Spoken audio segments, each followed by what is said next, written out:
Master finds out. Who goes there? How strange. You're not on the guest list. The Master's dealing with some urgent business today. All prior appointments have been canceled. Urgent business? What is it?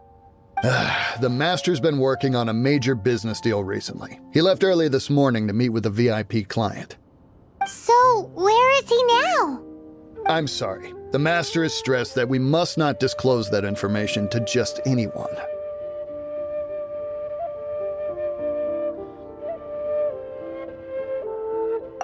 No, I mean, yes. Yes, you are. I meant no offense. Please, believe me.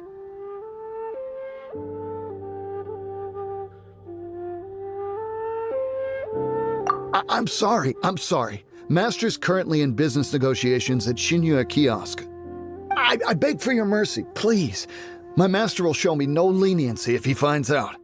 Well, my master has much more important things to do than talking to rude guards like you. Luckily for you, your bad attitude will be the last thing on our minds when my master's busy negotiating a big business deal with your boss. Thank you. May your business forever be blessed by the Lord of Geo. Nice work! Paimon never knew you were such a tough negotiator. Paimon loves compliments and all, but treating Paimon to some tasty snacks would show that you really mean it. Anyway, seems like the VIP client in question must be one of the Fatui. In that case, let's get ourselves over to the Liyue Kiosk. Seems business is booming at the Liyue Kiosk. No one should notice if we blend in there. But either way, if we want to know what kind of shady business they're up to, we better be careful.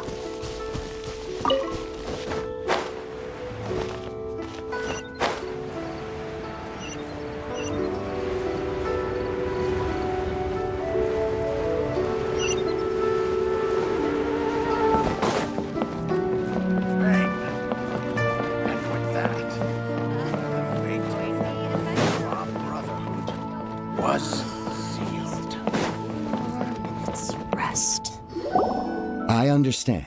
I do. Please do not worry. You have my word that the order will be completed as promised. The subordinate I sent was not quite so optimistic in his appraisal. Is somebody being uncooperative?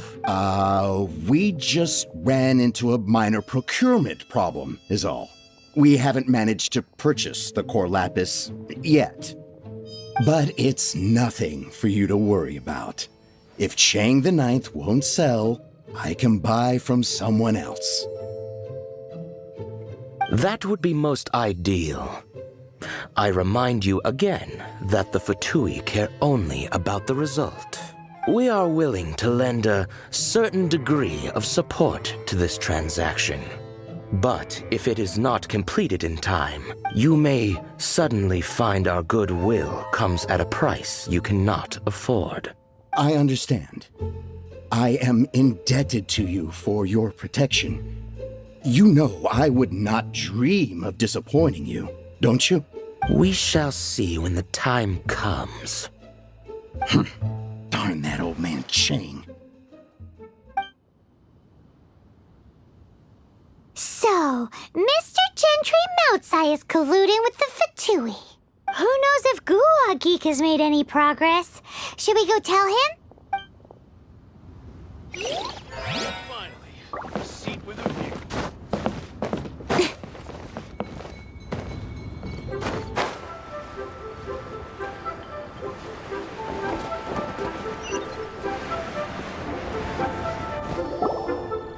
Master Xingqiu, thank goodness you're finally back. Oh?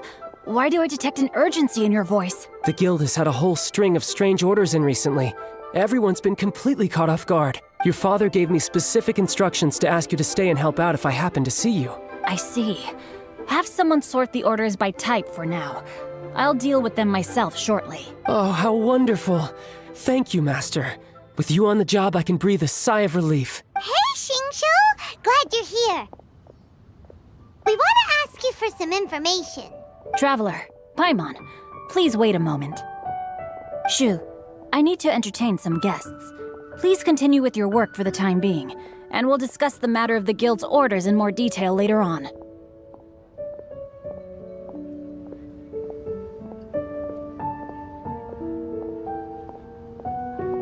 Understood, Master Xingqiu. Then I will leave you in peace. I wasn't counting on finding you here today. What's going on? And how, pray tell, may I be of service? Xingqiu, have you ever heard of Sunset Vermilionite? Oh, I see. So you've entered Lady Ningguang's contest as well. As well? Do you mean... The truth is, the Feiyun Commerce Guild is in possession of some Sunset Vermilionite, but only one piece. We are holding it on behalf of someone who has asked us to put it up for auction, and a lot of interested parties have already come to us inquiring about the price. At the end of the day, it all comes down to supply and demand. In this case, I'm guessing the final transaction price may be in excess of 500 million mora. 500 million?! Honestly, I would recommend that you don't bother bidding on this one. The price is greatly inflated, and it's just not worth it. But without any Sunset Vermilionite...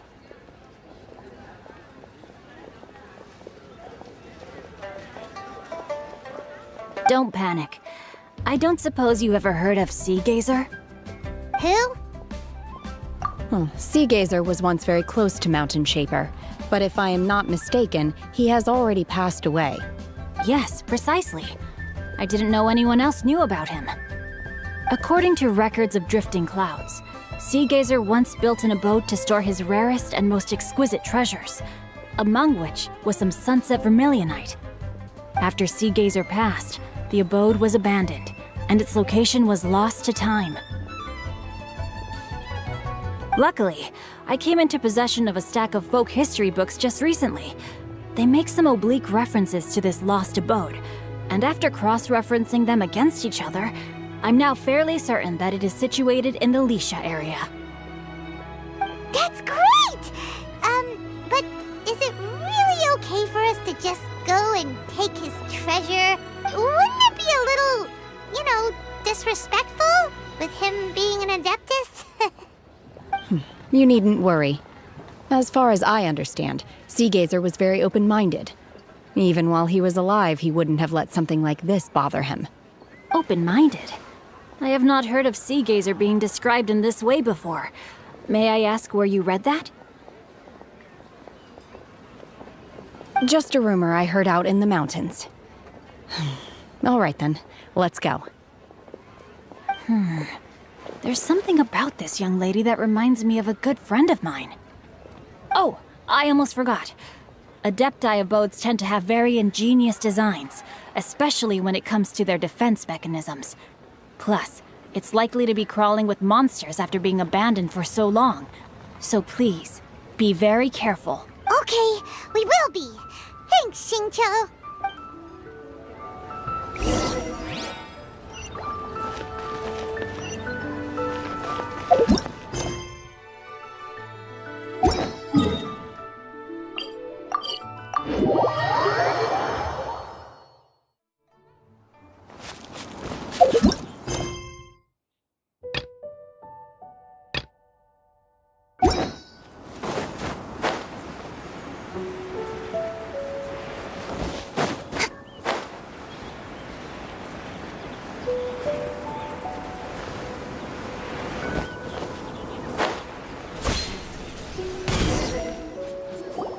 Let's see.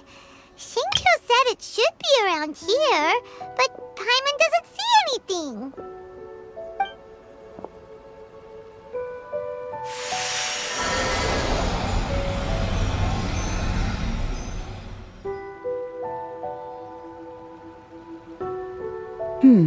This place was hidden using a special Adepti art. But now that I have removed it, we can inspect the area more closely. Wow, that's amazing! Yep, let's take another look around. Hey, look! Is that a new Sealy over there?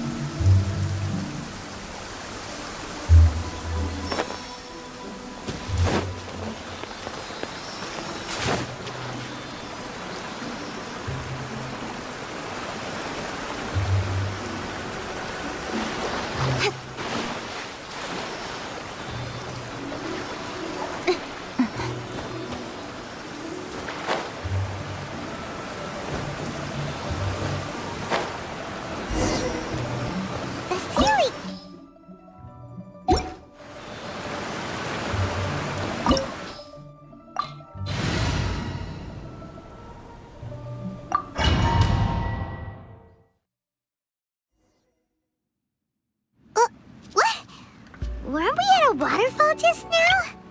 How did we suddenly end up here?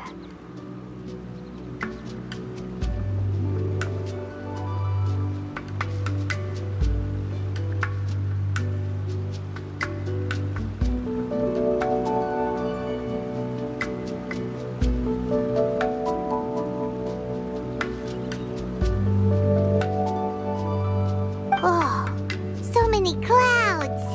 It feels like we're high up in the sky. I believe this is the abode of that Adeptus. With any luck, the sunset vermilionite we're looking for should be in here. Really? Let Paimon see! Huh? Isn't that the Sealy from before? Look, it's gone and snuck beneath the clouds. And now that Paimon takes a closer look, the rocks and trees here don't seem complete. Oh, could there be something below the clouds? These are not real clouds. They are the product of an Adepti art used for spatial partitioning. If we want to go down, we must first destroy the mechanism that is maintaining the Adepti art. All right, then let's do it. I sense the presence of monsters in this place. I don't know where they are hiding, so we'd better be careful.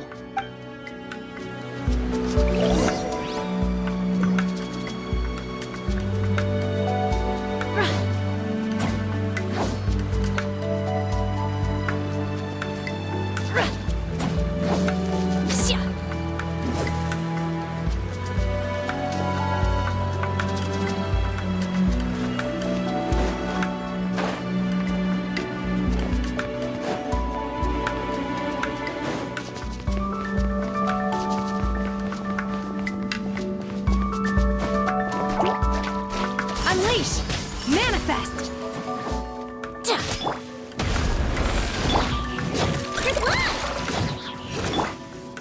Hey!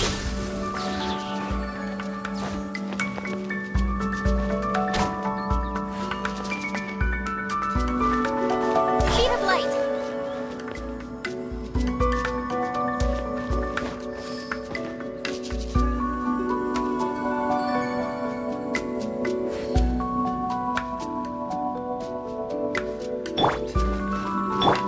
Unleash! Chia! Ha!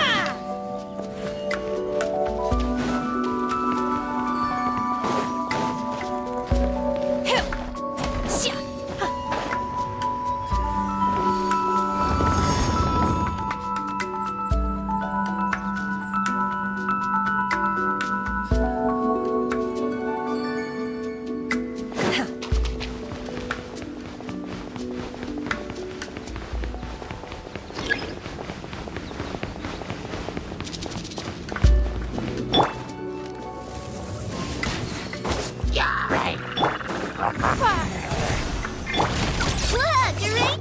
Manifest!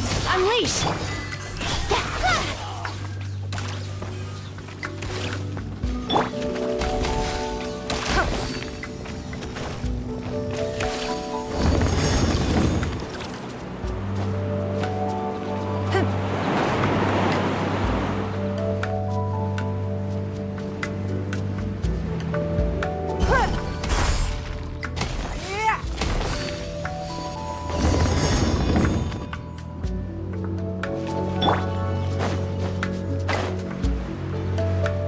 It appears that we've been taken for intruders. This time, why not allow me to take care of this?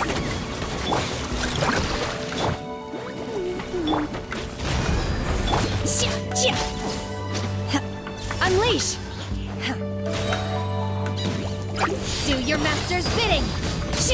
With sword comes shadow. Don't waste my time. Your life is mine. Lash attack! Obey! The core of the mechanism is exposed. Now's our chance.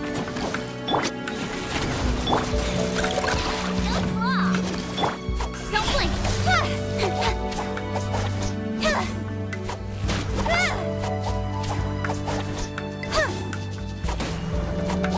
Speed of light! Hey!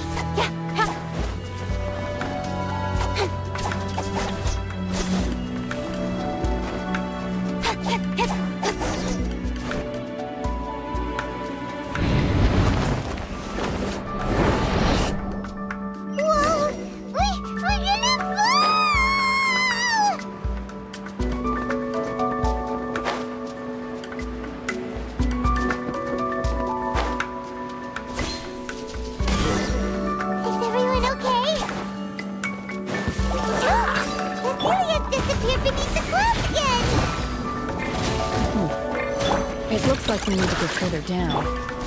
But before that, let's destroy the guard mechanisms on this level first.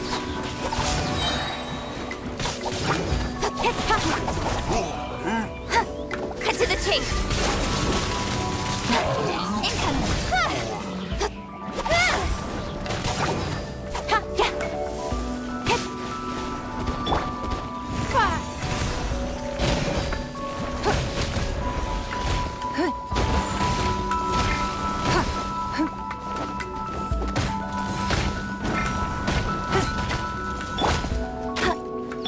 Obey! Unleash! Shia! Shia! Shia! Shia! Shia! Ha! Ta! Ha! Shia! No one escapes my sight. Speed of light. Look, a rainbow! Manifest! By ordinance divine! Incoming. Nowhere to hide. Your life is mine! It's nothing! Get him! Unleash! Manifest!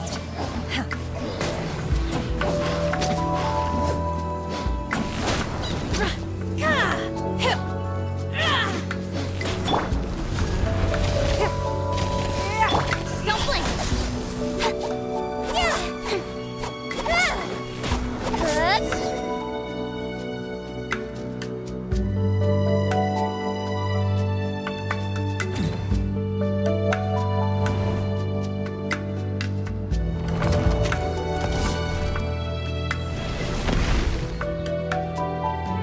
We're gonna fall. This time, we're really gonna fall. So high. Luckily, there was a pool of water at the bottom. Otherwise, that could have ended very differently. Hey! That Sealy's on the move again. Let's catch up with it. Huh. Something looks different about this stone wall. Let's take a closer look.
No escape! That's cheating! Don't waste my time. Ding dong, water bomb! Obey! Manifest! Do your master's bidding! With sword and shadow! Speed of light! Hey! Give up! Obey!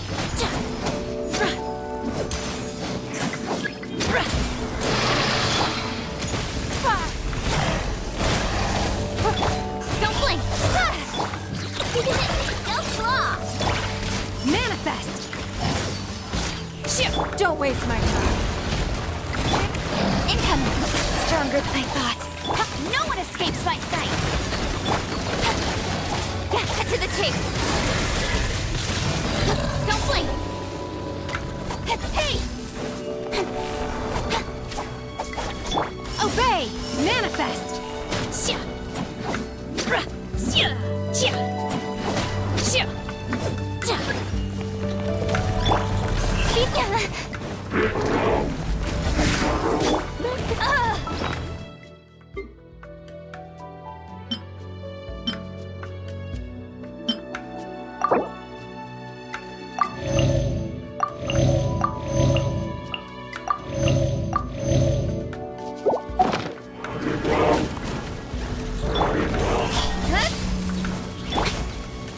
nothing. Unleash! Don't blink!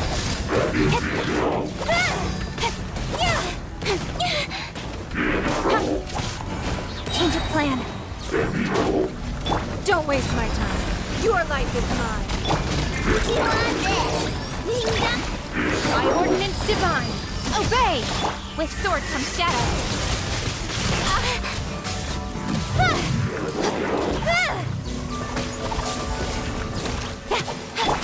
Unleash!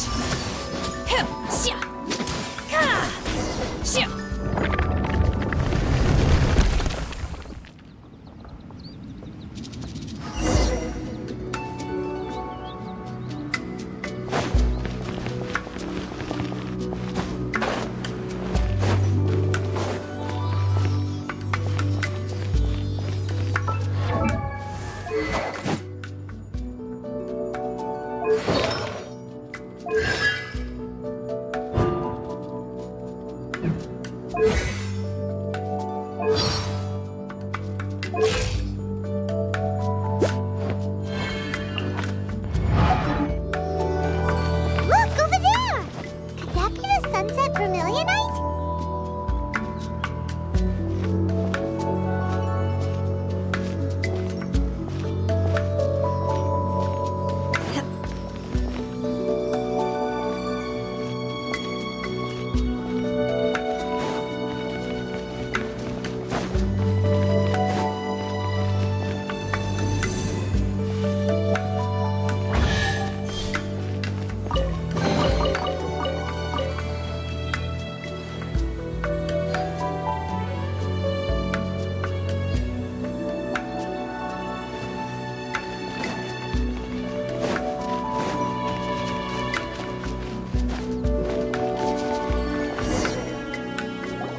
Is this it?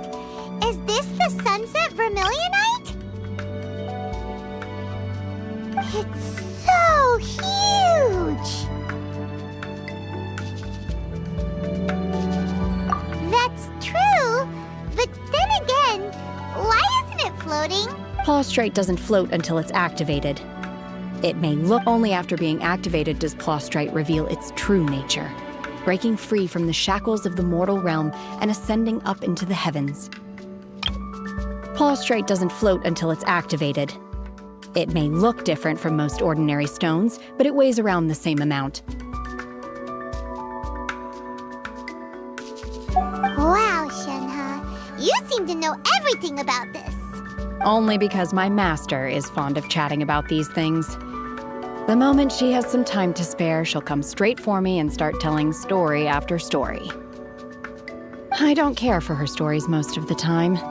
I certainly didn't expect them to ever come in handy like this. Hold on a sec. Paimon just realized something. If we activate it here, there's no way we'll be able to get it back to the site, right? Heck, we'll be dragged up into the sky too.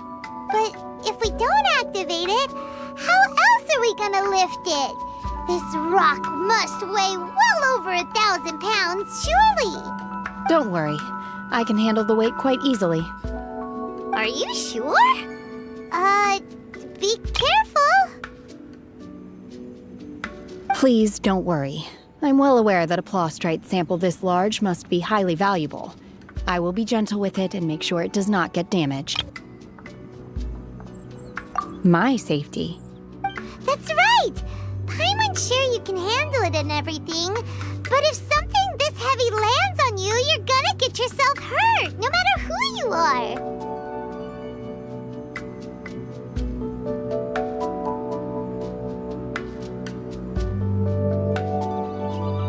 You gotta be extra careful when lifting heavy objects.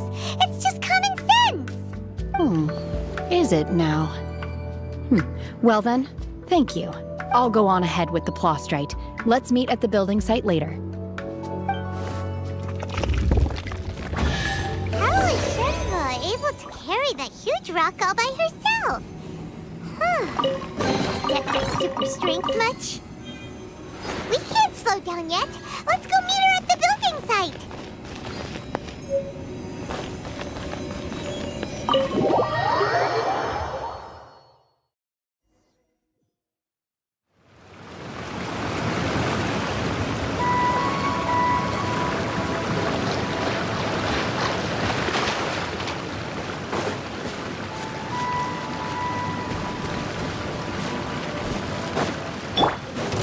Submit!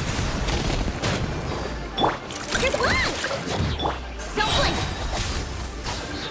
Nowhere to hide.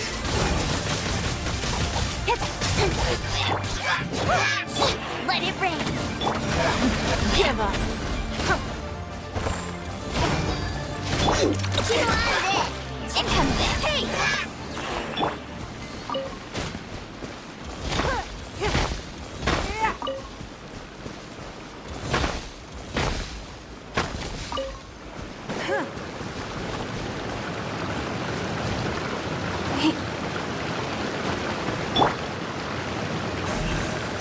Don't blink!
Oh my god, I can't believe my eyes.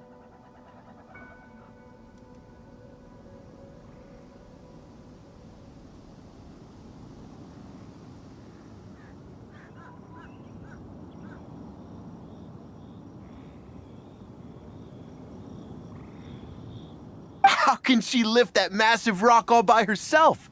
She's got to be one of those Adepti, surely. Oh, mighty Adeptus, please give me your blessing so that in the coming year I may reap a more bountiful salary. This is top tier in size and quality, and the condition it's in is quite simply immaculate. Congratulations! This item is approved for submission. I'm going to award you full marks for the Sunset Vermilionite item. May I take your name?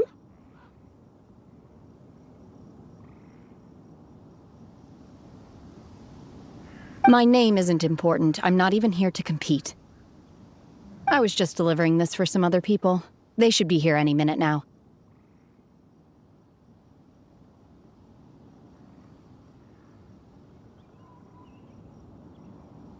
Shenhe! And Ningguang's little helper!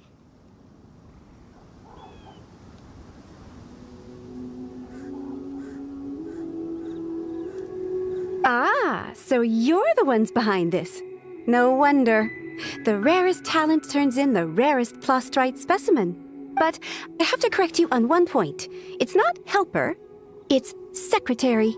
Okay then, Miss Secretary, what do you think of the rock we found? Pretty amazing, right? In truth, it is the finest piece of plastrite we have received so far. If everything goes according to plan, we will use this piece in the foundation of the Jade Chamber, which will enable us to proceed to the next stage of construction. As a side note, Lady Ningguang has rented some dwellings in the nearby area to serve as accommodations for the contestants. If you need a place to rest, you are welcome to stay there. Now, please excuse me. As you can see, there is still a lot of work to do on the building site. Shenhua! Shenhua! Just now on the way over, pretty much everyone was singing your praises! Oh, really? What kind of reaction is that? So strange. Aren't you happy about it? Whenever Paimon gets praised, Paimon can't help but hold their head up high and break into a big smug smile. I've had similar compliments before. They call me an adeptus, treat me with great deference and respect, as if I'm set apart from the common folk. Yeah, 'cause that's how Adepti are. At least the ones we've met are pretty unique and reclusive, too. Way different than normal people. But I am not... Shenhua? I'm fine. I've been exerting myself quite a lot ever since we set foot in that abode. I'm just a little fatigued.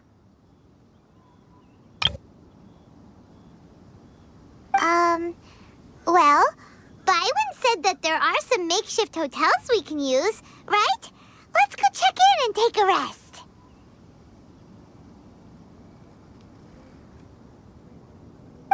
No need.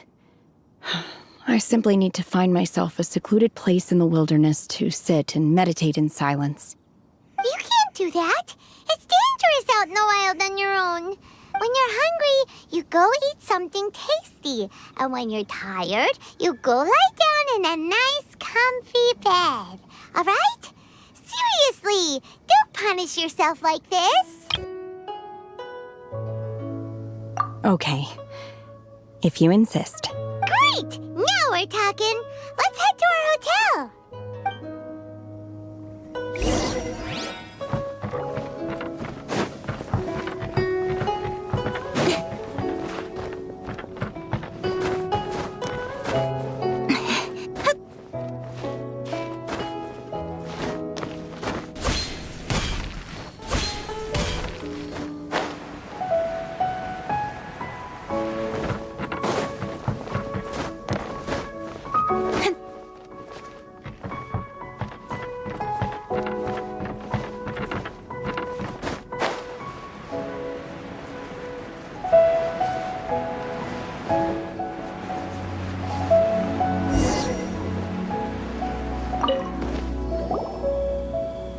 Hi there! Checking in, are we? You're just in time. We only have 2 rooms left. Since this was chosen as the building site for the new Jade Chamber, we've had a constant stream of people in this area. And not just workers either. Visitors, business people, tea sellers, all sorts. So, business is booming for me today. Very few vacancies. You're lucky you got here when you did. Great! One of your rooms is still being cleaned. I guess it should be ready within the hour. The other room is just through the door on the left. Here are your keys. All right. Hope you enjoy your stay. Please excuse me, I'll leave you to it. Shenhua, you should go get some rest. We'll hang around outside until the other room's ready. Paimon's gonna go see if there's anything good to eat around here. Paimon couldn't help but notice one of the guests walk in with a huge grilled chicken drumstick before. Let's buy one for Shenhua too. She can have it as a midnight snack. Or save it for breakfast tomorrow. All right. I will head to my room for now. If you need anything, don't hesitate to disturb me. I'm a light sleeper. I will hear if you knock on the door. See you tomorrow.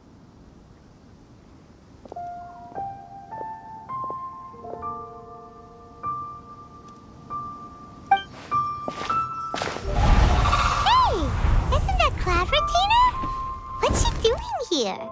Let's go and say hi.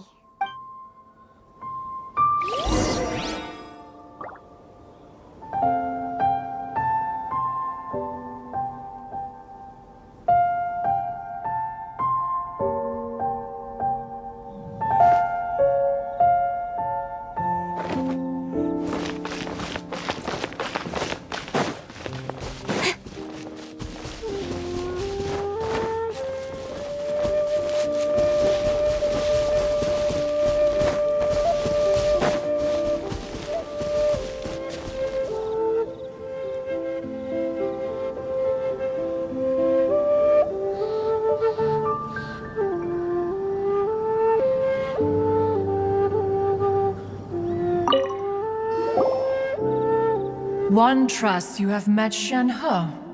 So, are you getting along quite well? So far, so good. Yeah. So, you know Shenhua too, Cloud Retainer? Naturally. Save for Ganyu, who spends the majority of her time in Liyue Harbor. All the Adepti living today are acquainted with Shen-He to some degree. Cool! So, what's her Adeptus name anyway? Calling her Shenhua feels kind of friendly, but also kind of disrespectful. So Paimon's thinking maybe it'd be better if we called her by her Adeptus name instead. Her Adeptus name? Why, pray tell, would Shen-He have an Adeptus name? Don't all Adepti have a special title they go by? On this latter point, you are correct. However, Shen-He is human. Oh, right. Wait, what?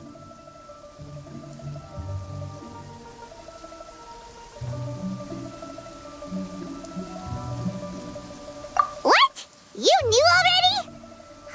So is Paimon the only one who didn't know?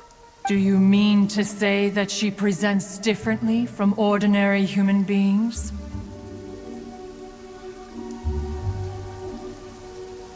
Well, to start with, her problem-solving methods are extremely direct. Ah, yes. She was like this all those years ago when one first met her. In this respect, she has not changed.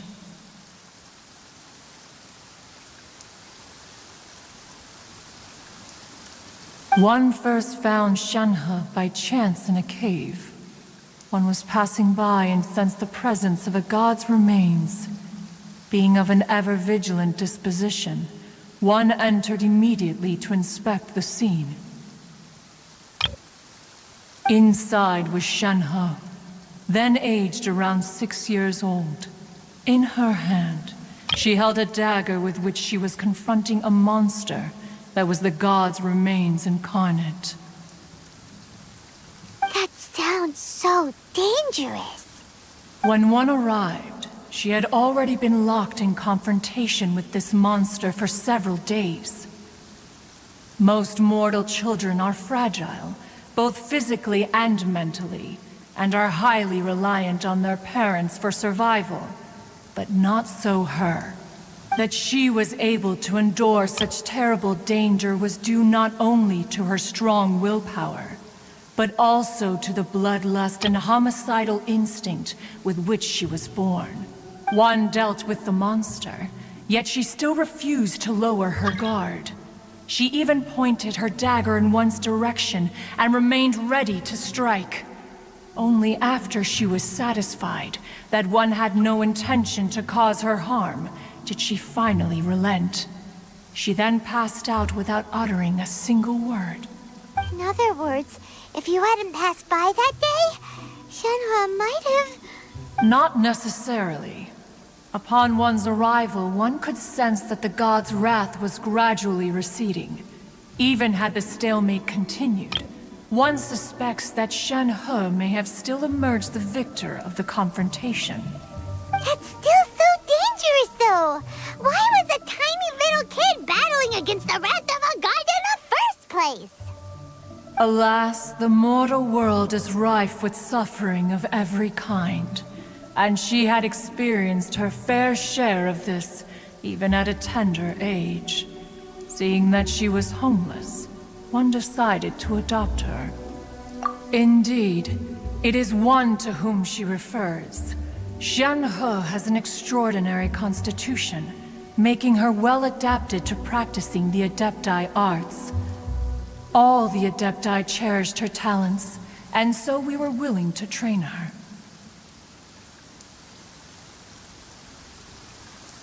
However, her homicidal urges did not subside with age. Rather, they grew stronger day by day. Mooncarver once performed a divination for her. He declared that her fate is to bear the curse of calamity. Consumed by malevolent energy, she is prone to bring harm to those around her. Such is the magnitude of the danger.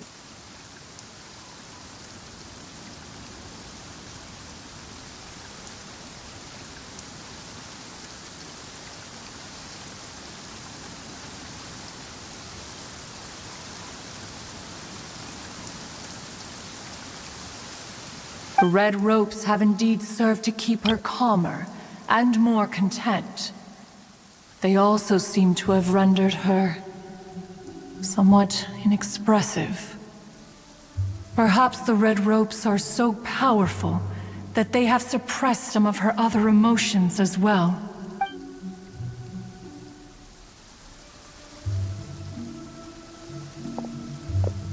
It is only by fate that people's paths may cross. Now that Shen-He's path has crossed with yours, please be sure to treasure the gift that fate has given you, and take good care of her.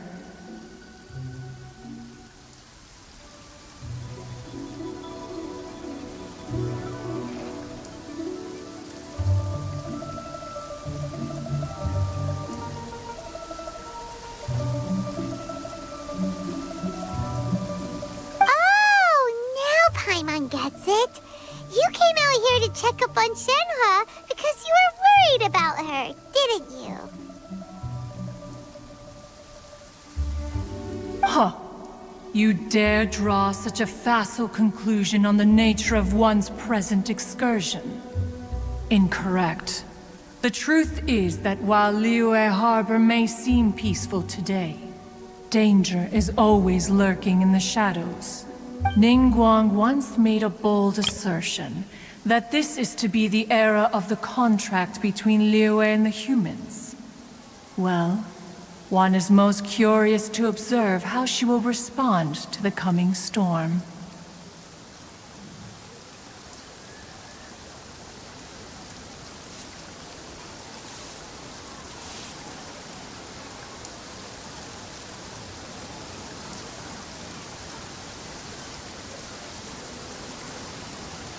If she handles it admirably, one is willing to be a witness to her achievements. But if she does not, the Adepti shall not hesitate to seize control. Let us conclude our conversation here for today. One has occupied enough of your time, and night is approaching. Be sure to get ample rest.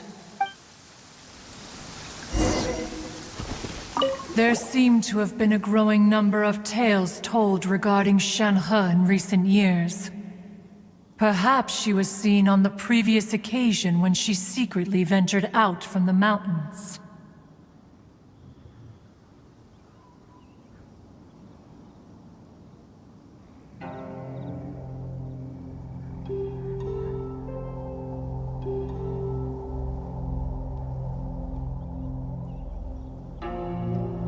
One has heard that a playwright in Liyue Harbor wrote an opera based on the legends told about her.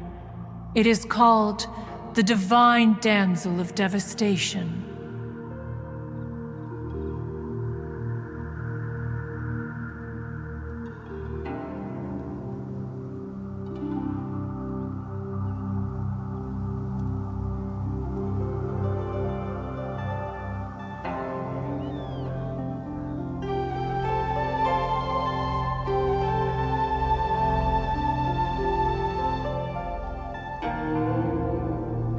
The play portrays her as making a stand to protect her fellow villagers.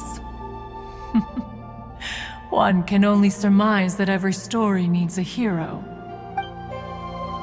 So, Shenhua isn't an Adeptus after all. She just grew up around the Adepti. Oh, no wonder she doesn't like being treated as an Adeptus. Having everyone falling over themselves to show their respect all the time must be kind of hard to deal with.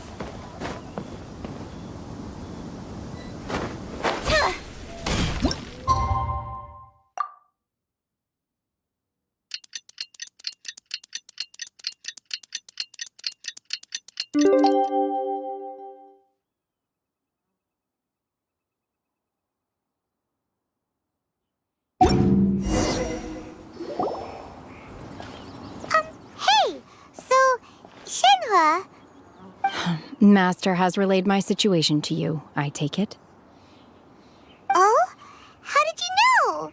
I'd intended to wait until you came back before going to sleep, but I didn't hear you come in. I was worried that something may have happened to you, so I went outside to check and caught sight of my master.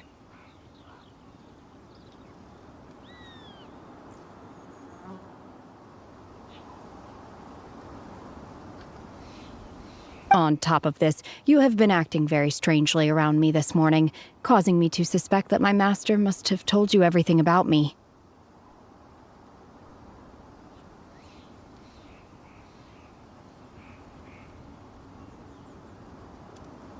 After all, Master is... very talkative. Sorry, Shenhua. Paimon had you down as an Adeptus this whole time, but it turns out Paimon was wrong. It's okay. I don't mind. The fault is mine for not explaining everything to you sooner, because in my experience, trying to explain is a futile pursuit.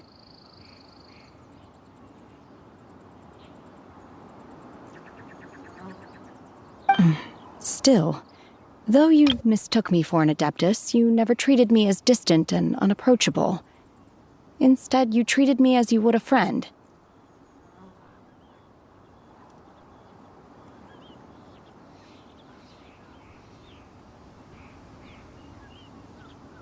For this, I am very grateful indeed. To be fair, we've met our fair share of real Adepti, too.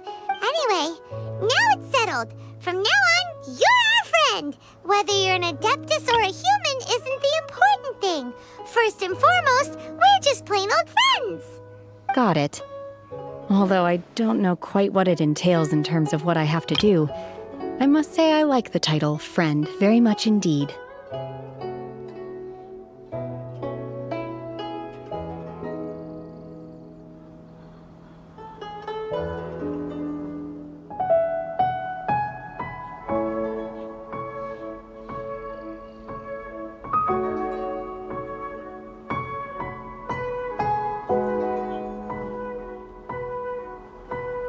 Great!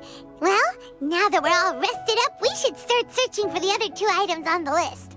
But before we do that, let's go to the building site and ask Ningguang's little helper how the progress is going. After all, Sunset Vermilionite is so rare. Paimon doubts many competitors will really be able to find any. If it turns out some of them have given up already, we'll be able to take things a little more slowly. Oh, and another thing. We bought some grilled chicken drumsticks on the way back last night. There was a place just outside. Here's one for you, Shenhua. Try it! They're so good. I concur. It has a rich flavor, far more agreeable than those I've cooked for myself in the wilderness in the past. Incoming.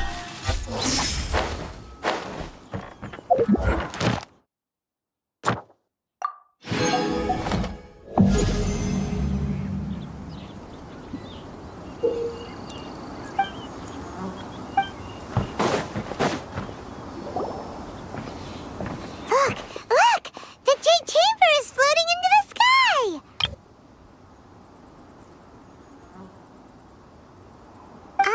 But it seems to be tied down by something. That's because it's not finished. Hey, Byron!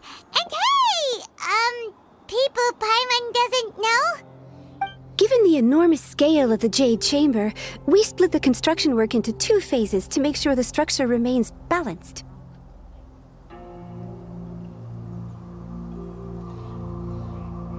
Before we find some suitable plastrite, we build the Jade Chamber's keel at ground level. Once the plastrite is ready, we place it into the keel and let the partially constructed Jade Chamber rise up to the height of the surrounding mountain peaks. The remainder of the construction work is then carried out at that altitude. Once everything is ready, we release the iron tethers and allow the Jade Chamber to rise to its target altitude. Miss Bywin, we've brought some new materials to submit. One moment, I'll be right there. The construction work has only been able to progress this rapidly thanks to the plastrite provided by you. Lady Ningguang is most grateful and looks forward to seeing more of your work. Wow, can't believe you sourced the plastrite so quickly. It's the key piece of the puzzle. Looks like you beat us to the punch. Wait, I know you. You're the one who fought against the Fatui and Osile, right? Oh, sure enough, your reputation precedes you. Pleased to meet you. I'm Beidou, captain of the Crux. Beidou? Are you here to join the Jade Chamber contest too? Sure am. I happened to get my hands on a chunk of sunset vermilionite on a voyage a while back, so I figured I'd bring it over. Huh. So even though it's rare, we're not the only ones who managed to get a hold of it. Oh, I've got some introductions to do. This is the renowned Miss Yun, or Yunjin, probably the most famous figure in the Liyue opera scene. Greetings. These two are Paimon and the Traveler. I'm sure you've heard of them before. And this is... sorry, I'm not sure we've met. Shenhe. I am their... friend. Good to meet you. Well, from today on, I guess all of us are friends. Miss Yun is also here for the contest. Turns out she needed to borrow a boat, so we came together. It's an honor to finally meet you both. I've heard much about you. Miss Shenhe, though we are only meeting for the first time, I have a feeling that we will get along very well indeed. To be honest with you all, I am in great need of this opportunity to ask Lady Ningguang a question. That's why I joined the contest. Thanks to my father's connections, I was able to acquire a specimen of the plastrite required. Fortunately, it was approved for submission, despite being a little on the diminutive side.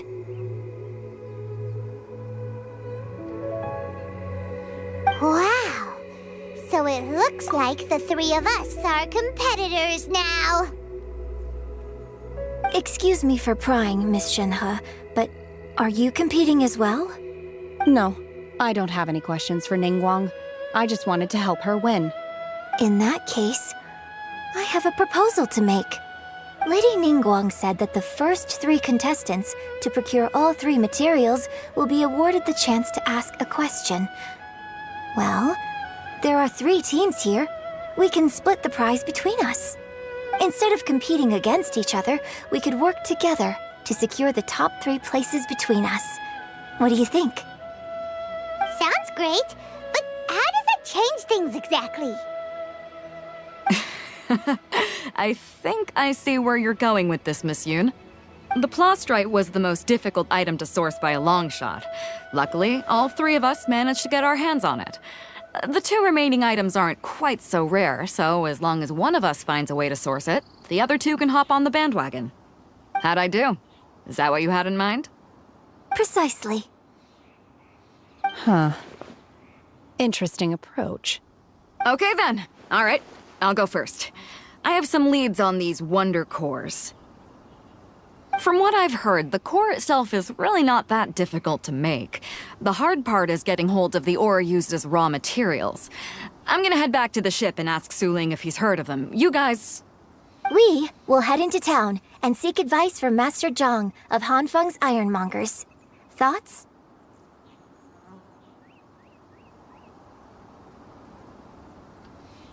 Wonderful. We'll split into teams then, and whoever makes progress first brings all of us a step closer to victory. I'm gonna take off. See you later. Okay, let's go! By the way, what question are you gonna ask Ningguang, Yunjin? I'm looking for a venue to host the performance of our new opera. Lady Ningguang has excellent judgment, so I would like to hear her opinion. Ooh, what's the opera called? Paimon wants to go see it. The opera is a labor of love by my father. He wrote it based on a popular urban legend about an evil spirit and an adeptus.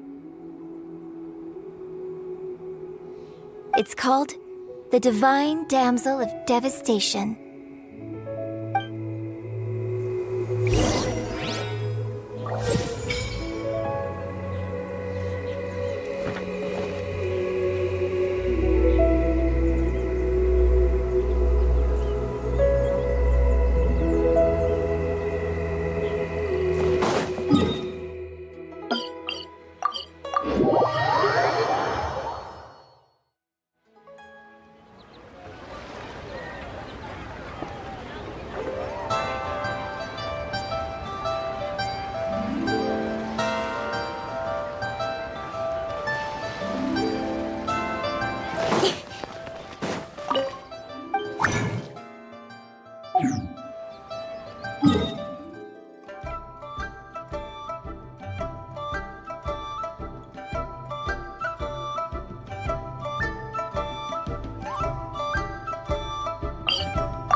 Remember that.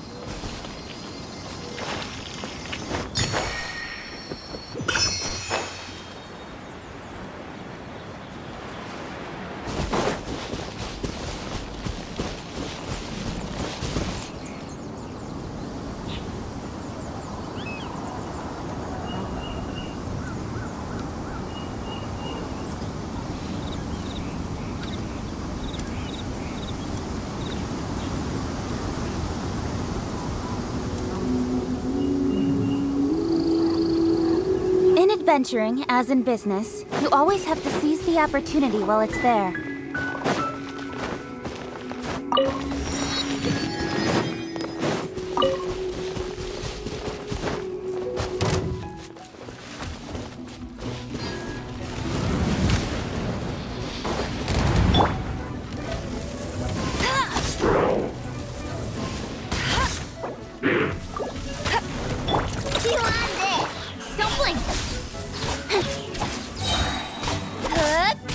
Let it rain. Cut to the chase. Speed of light.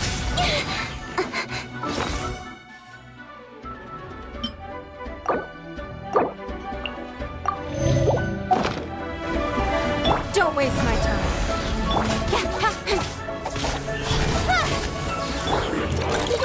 Go claw. Don't blink. With sword comes shadow.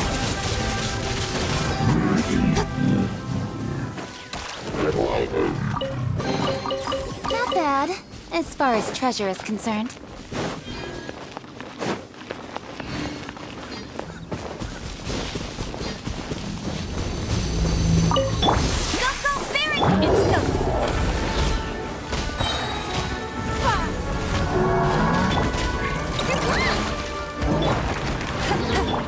Speed of light. Hey! No one escapes my sight. Don't blink.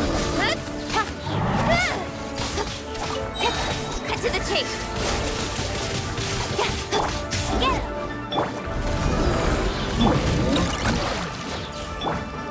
Hey!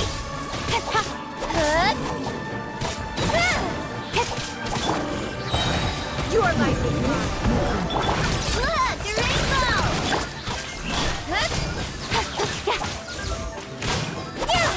No escape! With sword comes shadow. Speed of light.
Hello.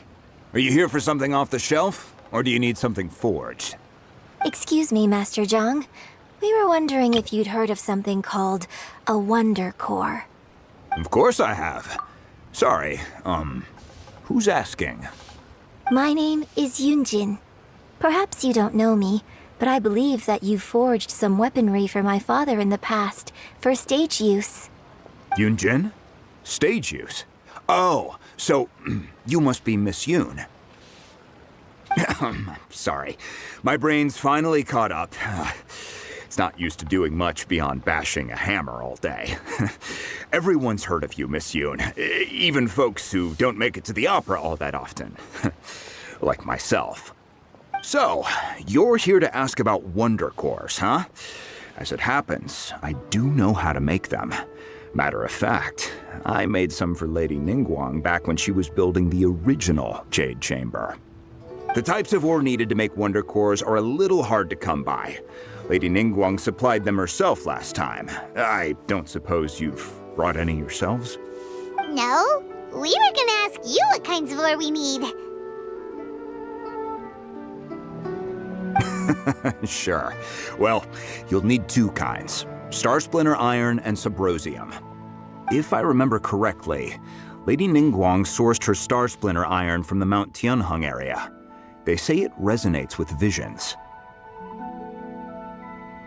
It could take some work, but if you stick with it, you'll find some eventually. As for the Subrosium, though, that's trickier. It's all but unheard of on the market. I'm really not sure. Sorry. What I've heard is that the people around Mount Tianheng have some sort of magic trick that can pinpoint the location of the stuff. Of course, it's probably just hearsay. If you want my advice, start by looking for Star Splinter Iron around Mount Tianheng. And if you run into any locals, ask them a few questions about Subrosium. Mount Tianheng. Interestingly enough, the story of the divine damsel of devastation also takes place on that mountain. I hear the view there is quite spectacular. A favorite destination of the Adepti, in fact. Perhaps it can give me some inspiration. Let's not delay. We should head straight there.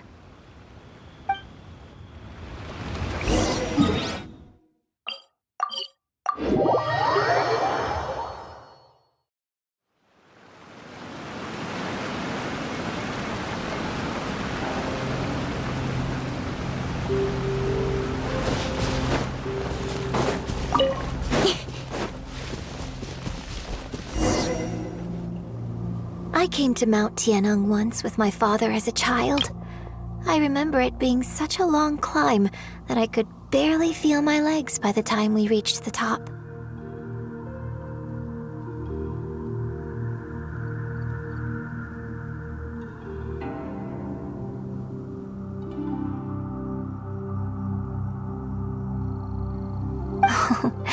This is quite a trip down memory lane for me.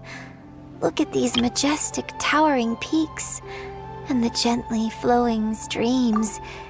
It's like setting foot in paradise.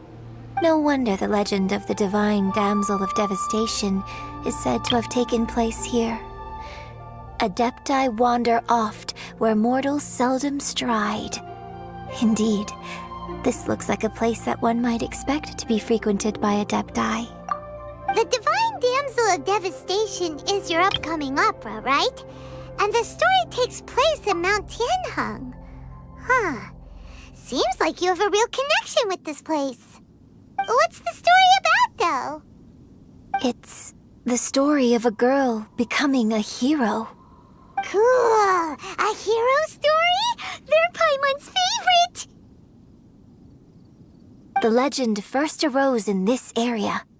It is said that there used to be a prosperous village on the mountain. In that village, there was a loving couple who were completely devoted to one another. One day, a terrifying monster appeared. The wife was out collecting herbs and was captured by the monster. Her husband was so distraught at the news that it broke his spirit and drove him to madness. The vile and vicious monster told the villagers, "If you want to live, you must sacrifice a child to me."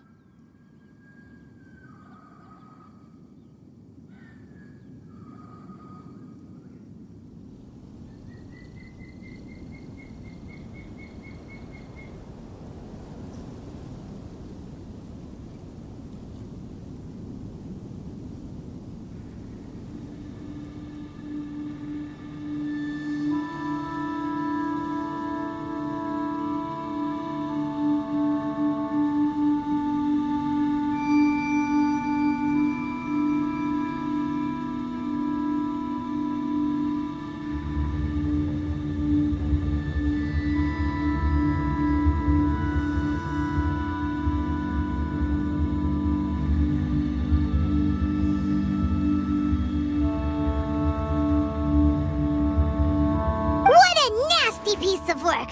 Paimon sure hopes this monster gets put in its place. But the monster was so terrible and so strong that all within the village were terrified of it. They had no choice but to give in to the monster's demand.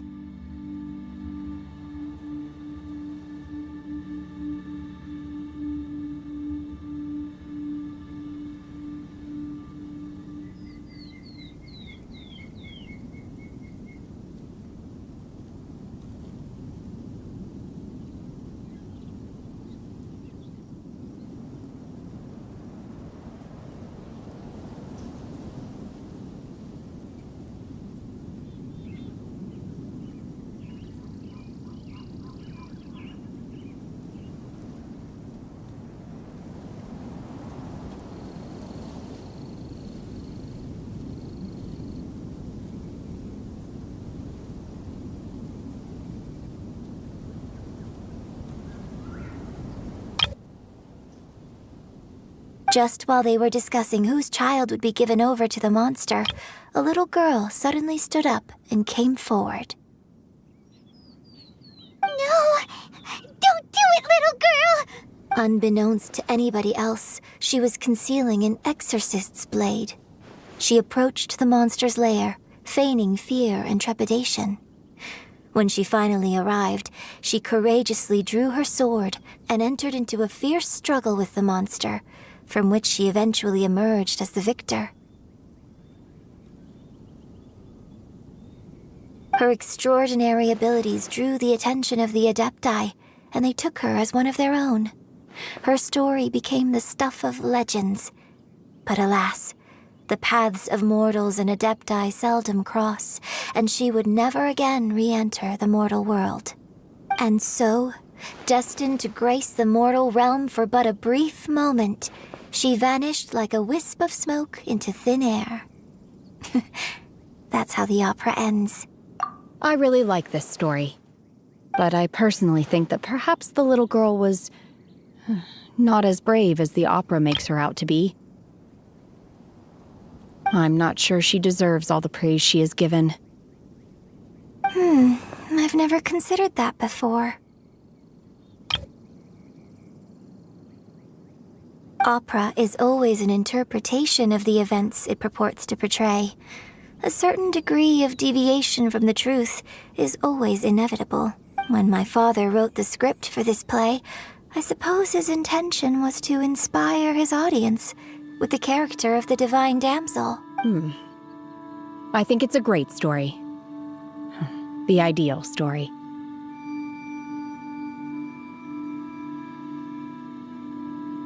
Well, it sure inspired Paimon! Let's go get ourselves some Star Splinter Iron! Yeah!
Village on our way here.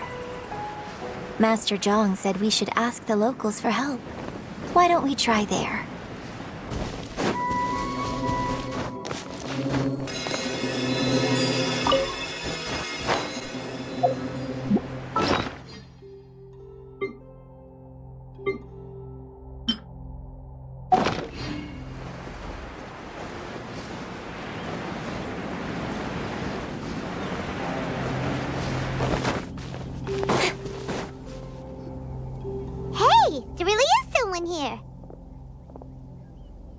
Yunjin, looks like you were right. Excuse us, sir. Can we ask you something?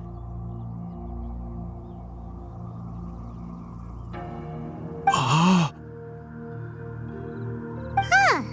He didn't seem to catch that. Hello, sir. We were just passing by and wanted to ask if you happen to know anything about Subrosium.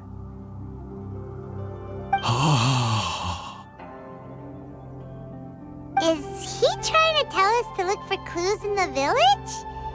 Well, whatever. Guess we're on our own here. Shenhua, Yunjin, let's have a look around. Sorry, you can go ahead without me. I'd like to have a word with this gentleman. If that's okay with you, Uncle Mingjin. It's... Shenhe. Shenhe. You're alive. The rumors were true. So, all these years? I'm sorry, I don't know how to find Subrosium, but I think you can find some information in the village. And this place is deserted now. No one ever comes here. So you can rummage around all you want. Huh? You know this guy, Shenhua? Thank you, kind sir. We'll go and take a look around. Don't worry. Mingjun has no ill intention towards Miss Shenhe. She'll be quite safe. Okay, then let's see what we can find in this village.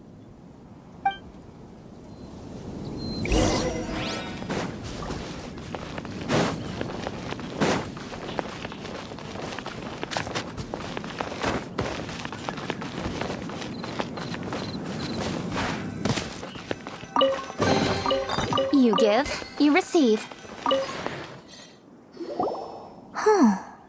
What's this?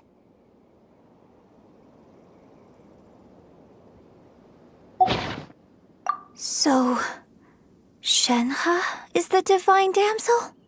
Now that I think about it, she does behave rather like an adeptus, and she is about the right age. So that's why I've been getting the strangest feeling whenever I chat with her. I should have noticed it earlier.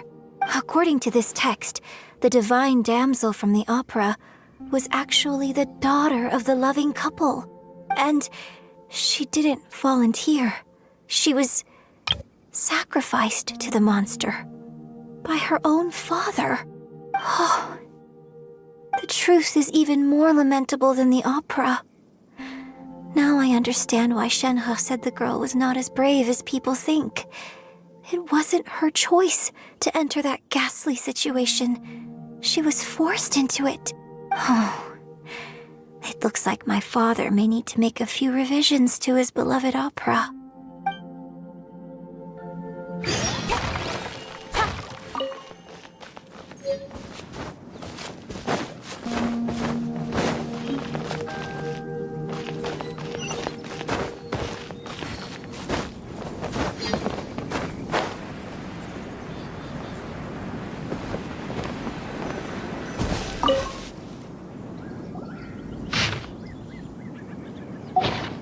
So it seems that Shenhe's father thought he was summoning a benevolent deity using a magic incantation. But in fact, he summoned an evil god's remains, which took the form of a monster. His obsessive yearning for his deceased wife led to a terrible tragedy. The villagers moved away in fear, without ever learning the truth. And now, this place is deserted. Still, I do wonder what the connection is between Shenhe and Mingjun.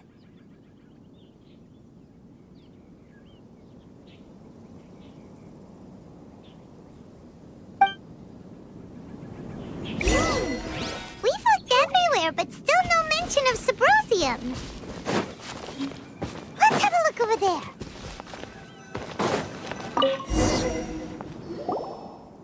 This is it!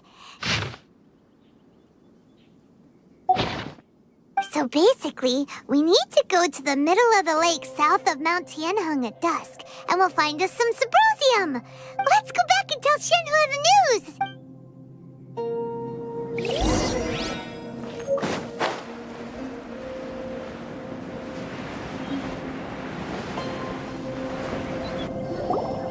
One year when I was back visiting, I heard a story about a white-haired adeptess from a merchant passing by.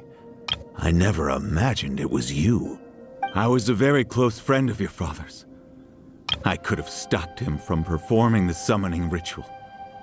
I had plenty of chances, but I couldn't bring myself to stand up to him.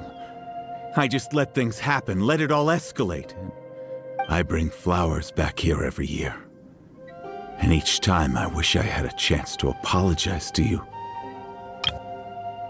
I was a very close friend of your father's. I could have stopped him from performing the summoning ritual. I had plenty of chances, but I couldn't bring myself to stand up to him. I just let things happen, let it all escalate. And, well, we all know how that story ended. Apologize for what? If you'd stopped him, he'd only have found another way. There is nothing he wouldn't have done for his true love. Nothing. Do you still hate him? I don't know what I feel. I'm told my fate is to bear the curse of calamity, so my master bound my soul with red ropes to curb my aggression. But it also dampened my emotions, making me dispassionate, like the Adepti. So if you ask me how I feel about the past, if I hate my father or not, the truth is, I feel nothing at all. It must have been so tough for you all these years. Shenhe, we're back! Oh, then I will leave you all in peace. Shenhe, it brings me some solace knowing that you are okay. I'll tell you more about the old times next time we meet. Thanks, mister. We found some info in the end.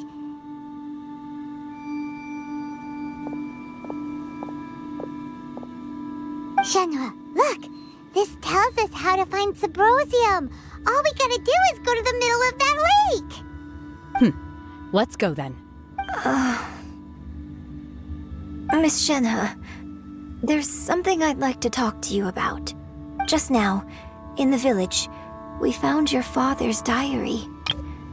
It turns out that many of the details in the Divine Damsel of Devastation are not true to the facts.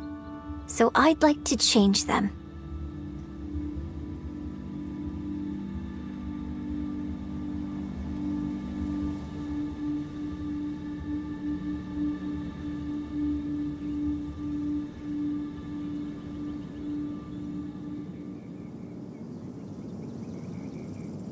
Why? I know I say that opera always deviates from the truth, but now that the main character is standing right here in front of me, I cannot simply dismiss your lived experience in favor of my father's fiction. It's okay. I like your version. Huh? My master once said that the day I learn how to use my strength for the good of others is the day that I can truly become part of human society.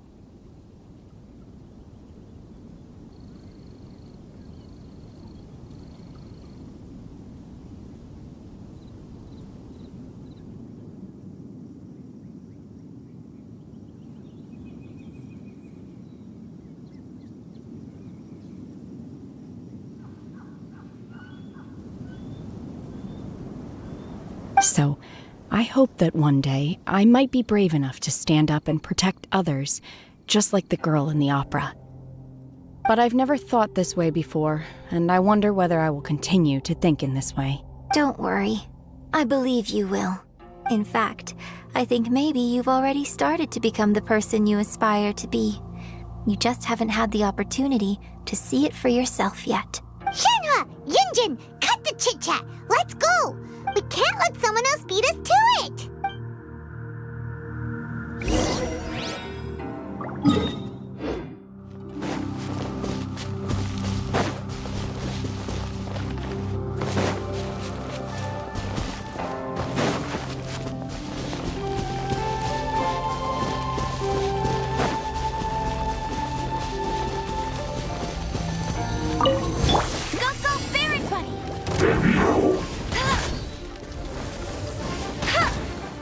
waste my time. Got lucky that time.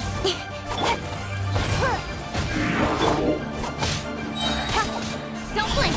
Hey! Nowhere to hide. No one escapes my sights. Submit! It's nothing. Incoming.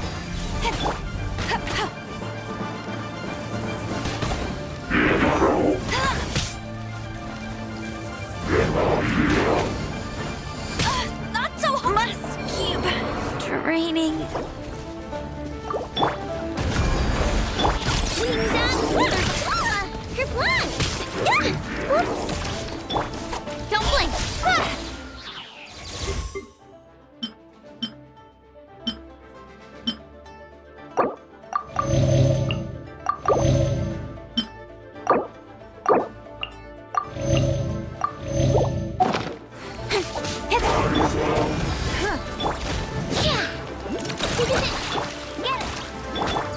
Speed of light! Hey! With sword comes shadow. Give up! I'll race you there. Go, go, Baron Bunny.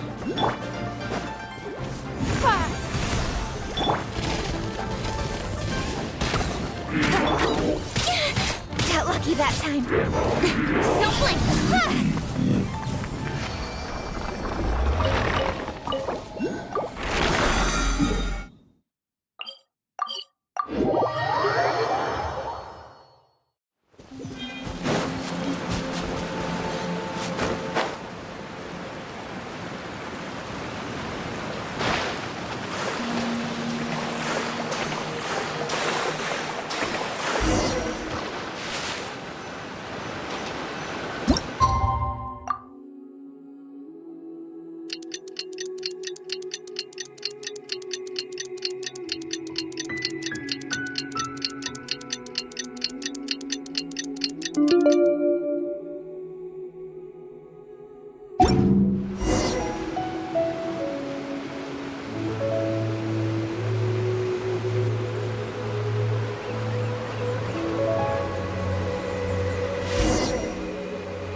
That's everything we need!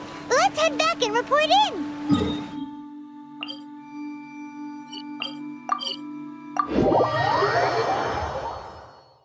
Paimon's curious if Beto's made any progress.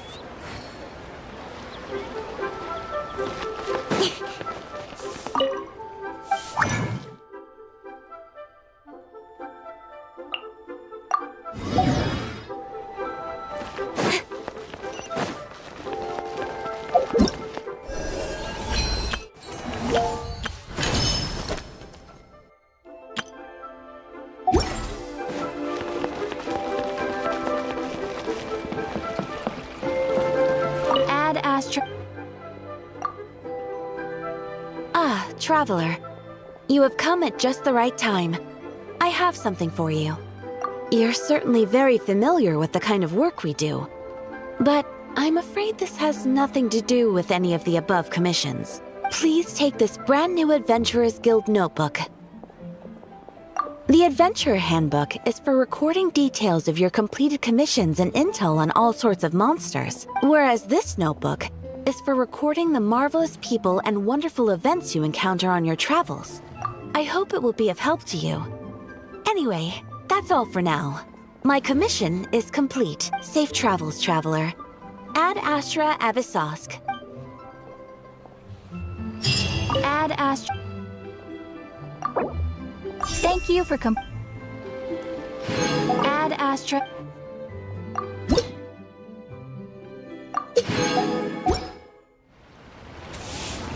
Ad Astra...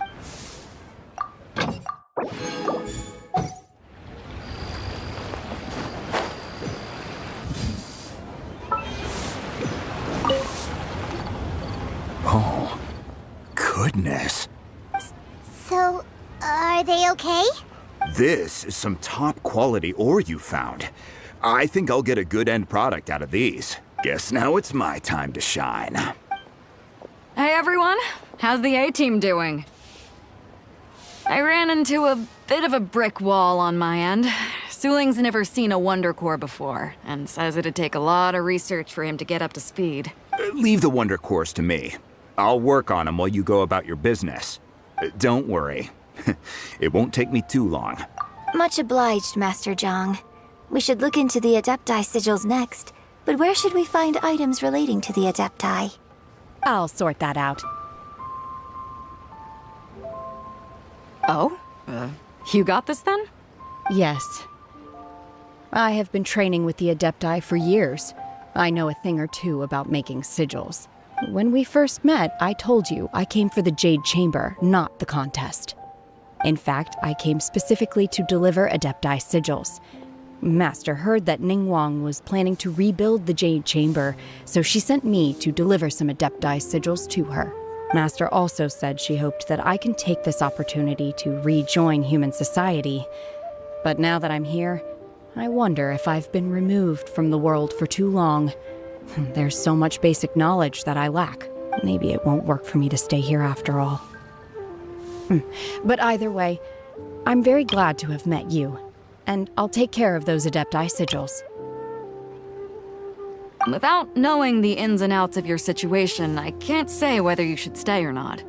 But now that our paths have crossed, we'll always have a connection. So if you're ever feeling down, come find me on my ship. There'll be a drink waiting for you. Thank you. So, Master Zhang, I'll need to use your facilities to make the sigils. Fine by me. I'm actually curious to see how the Adepti arts work. Maybe I'll learn something.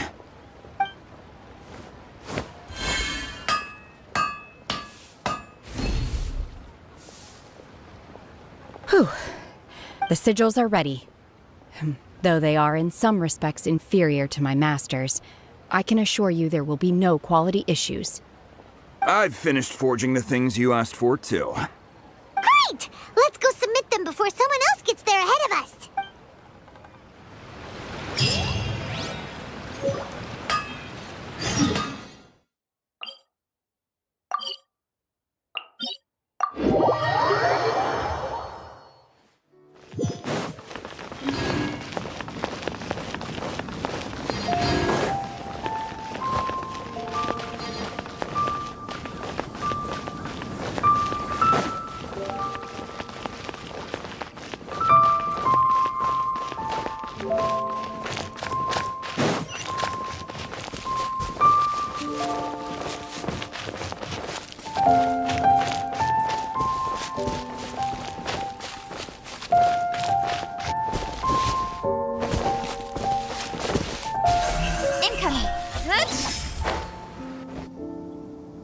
Ningguang's little secretary! We found all the materials! Oh, already? All three of you found them together. Okay, I see. The Wonder Cores and Adepti sigils look good. It seems that we found our winners.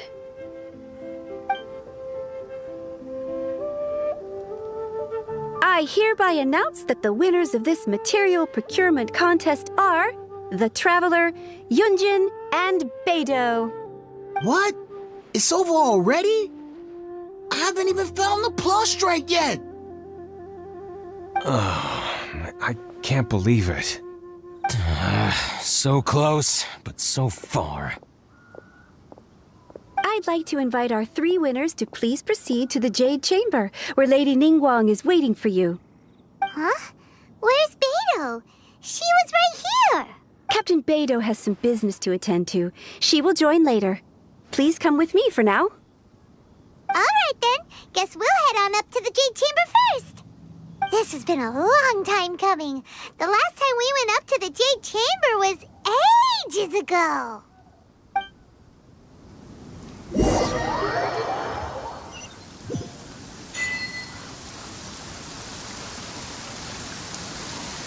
Quite a downpour. Nothing will get done until it clears. Let this be a lesson to those who yesterday said I'll do it tomorrow. Combine the Adepti sigils with the Wonder Cores and insert them into the Jade Chamber's control compartment.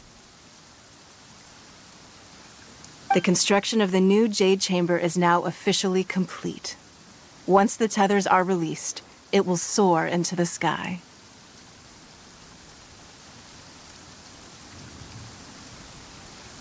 Thank you all for your work. Now it is time for me to fulfill my promise. Yeah! Miss Yun, I've already heard something about the reason for your involvement. You are looking for a venue for your new opera, aren't you? That's right. Lady Ningguang, I would like to hear your opinion. The unveiling of Miss Yun's grand new opera surely requires a venue of equal grandeur. So what would you say if I proposed that we stage your first performance right here, in the newly built Jade Chamber? The Jade Chamber offers a splendid panoramic view of the mountains and the bustling city. It is fitting for the finest performance to be hosted in the heavens. I can think of no better stage for you than here, Miss Yun. Thank you, Lady Ningguang. Then I will prepare my props and other articles shortly. Please allow me to bring all these aboard the Jade Chamber. You're quite welcome. It's truly what a good opera deserves.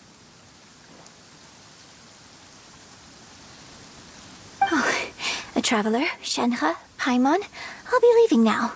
Do come and see my play when the time comes. You're next. What is your question? I should clarify. I do not know your brother's whereabouts. Please, don't waste your question on this matter. Wow, you're a mind reader, Ningguang. Oh well, guess Paimon will ask a question then. Managing a successful business is not as simple as you might think. Capital, connections, sensitivity to the trends, and instinct for what is a good opportunity. All of these traits are crucial.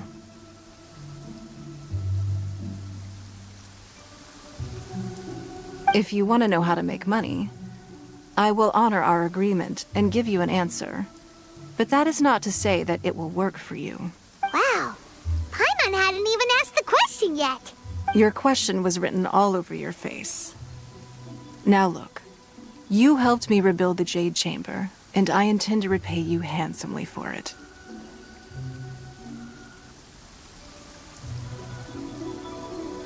So I promise you that should you one day require financial assistance, you may seek employment here.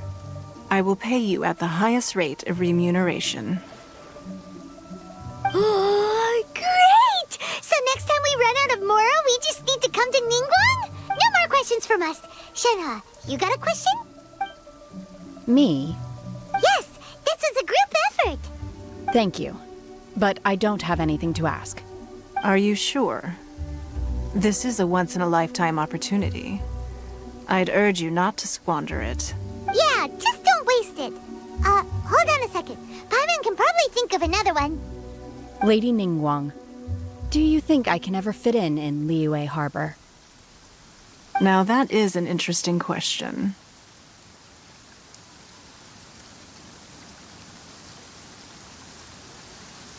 Liyue Harbor is very inclusive. As long as you respect the rules here, you will not be turned away. So, the key is whether or not you yourself can develop a sense of belonging in Liyue Harbor. Oh, a sense of belonging? Yes. To become fond of a place, to feel part of it, it always requires a reason. Perhaps someone you've met, or something you've experienced here. Or perhaps you enjoy the atmosphere of Liyue, and you will become accustomed to it. In short, everyone needs a reason to stay.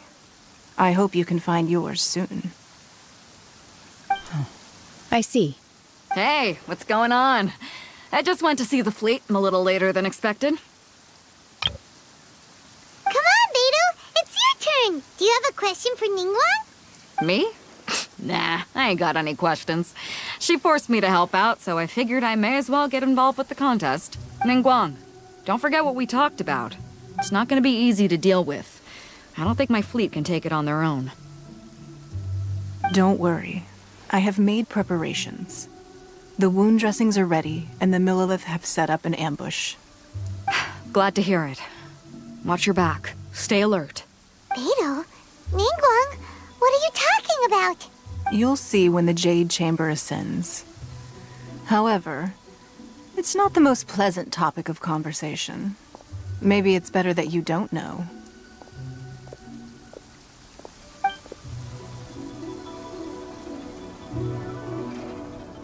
When I first set foot in the Jade Chamber, I stood at the edge of the platform and looked down upon Liyue Harbor far below. At that time, I dreamed that one day the Jade Chamber's shadow would be seen in all 7 nations of Teyvat. My wish has not changed to this very day. However, it is not only out of consideration for myself that I have built the Jade Chamber anew at this time. I hope the Jade Chamber will always float in the skies above Liyue Harbor, bearing witness to the prosperity and peace of the human world. And I hope that you can all witness it with me. Let the Ascension ceremony commence!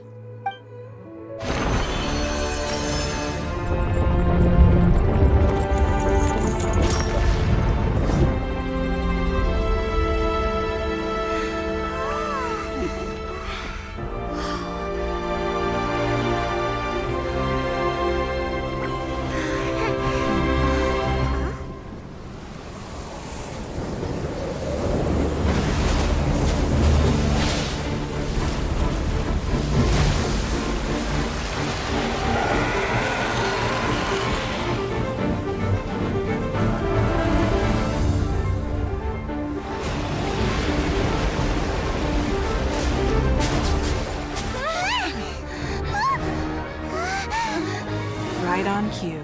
The Avenger of the Vortex, Beisht. Who is that? Osial's wife. Final follower of the Overlord of the Vortex.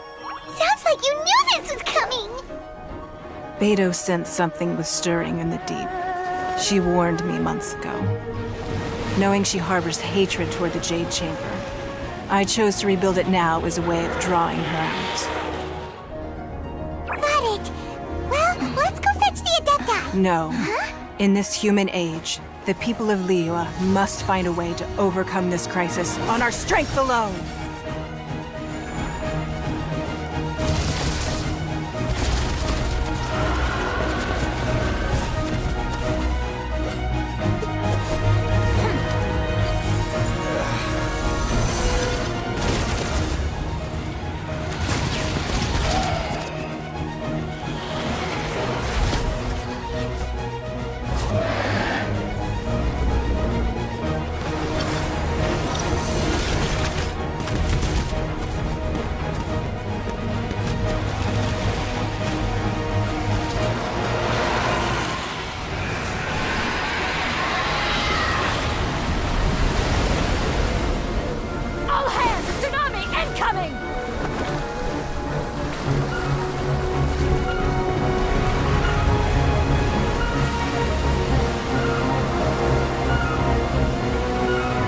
What's that?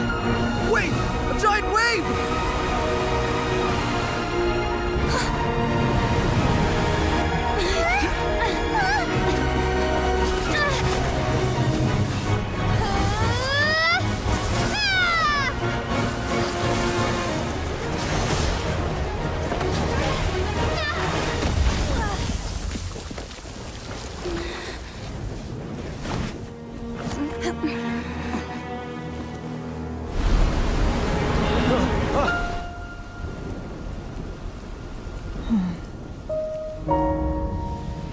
You are a cursed child. Your life brings nothing but disaster to us all. At least if you die, I can bring her back. The day you learn how to use your strength for the good of others is the day that you can truly become part of human society.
What are you doing here? We can't let you be the only one taking this risk! I hardly see this as a great risk. The people of Liyue Harbor are well prepared, and she is already badly injured. Only sheer willpower is keeping her alive. I may be nearing the end of my stamina, but in a fight to the death, I think I have the upper hand. We'll help too!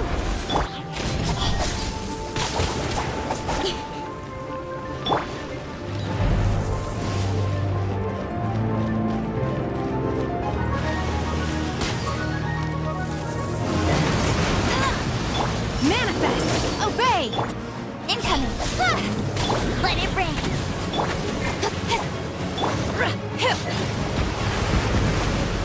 Unleash!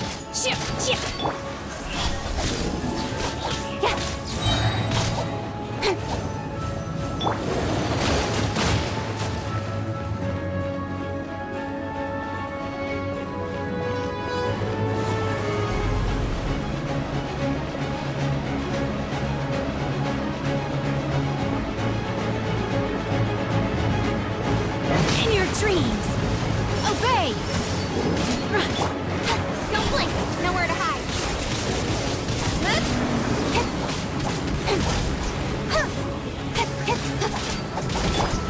Give up!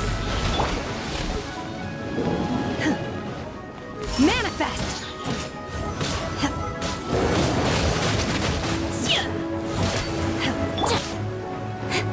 Speed of light! Obey!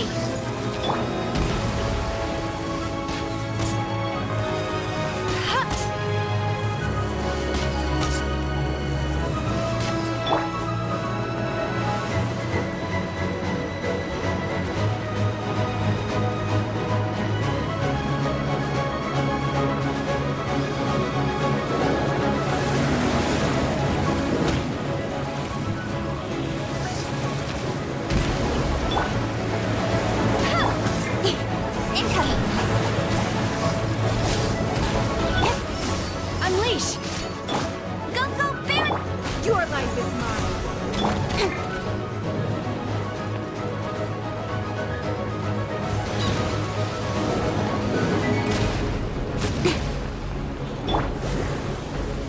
Do your master's bidding!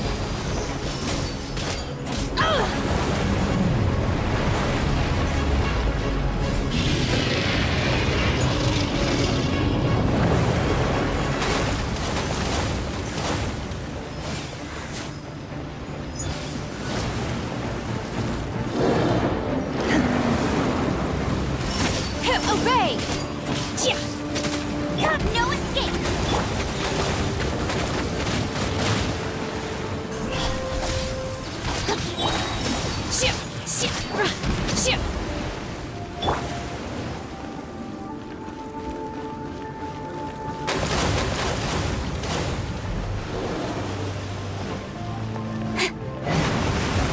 Don't blink! She's getting away! Shouldn't we go after her? This place is unstable. It is too risky to continue pursuing her. If the place collapsed, the consequences would be disastrous. Let's head back.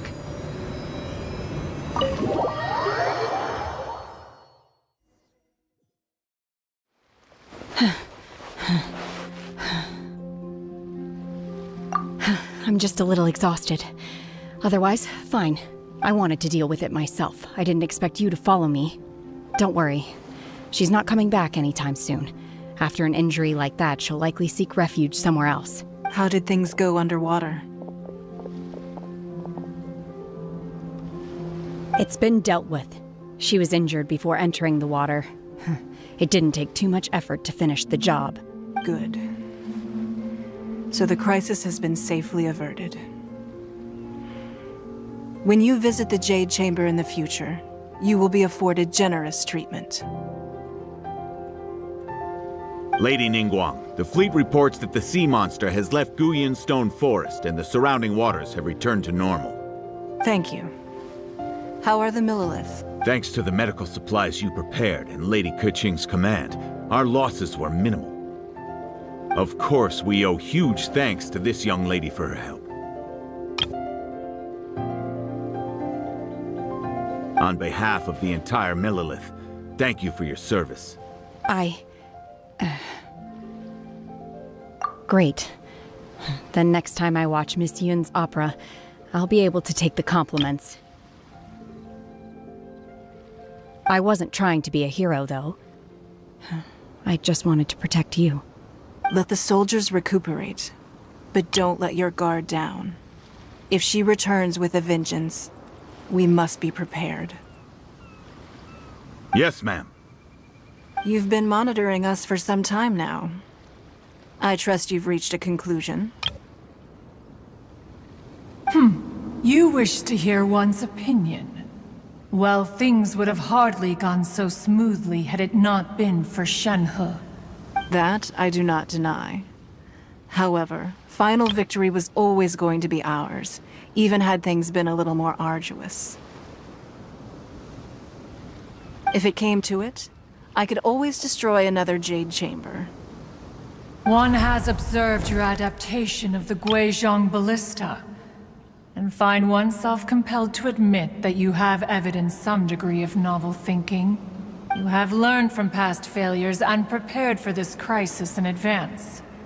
This is considerable progress compared to the last time. Hence, on balance, one finds your performance during this trial satisfactory enough. But there will no doubt be further trials to come in the future. Do not suppose that one will not continue observing you hereafter. While the position of Tianquan remains mine, I will always ensure Liyue's safety. Shenhe, one saw you secretly venture out from the mountains a few years ago, and noticed the air of dejection in which you returned. Hopefully this trip to Liyue Harbor has been a different experience. Yes. I can't explain it, but I feel happier than I expected.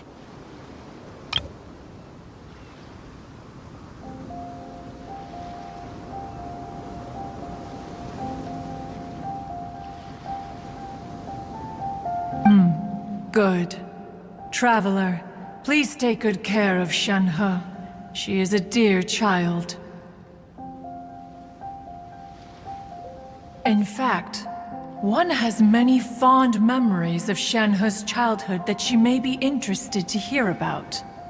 There'll be no need for that. Oh. They are all like this.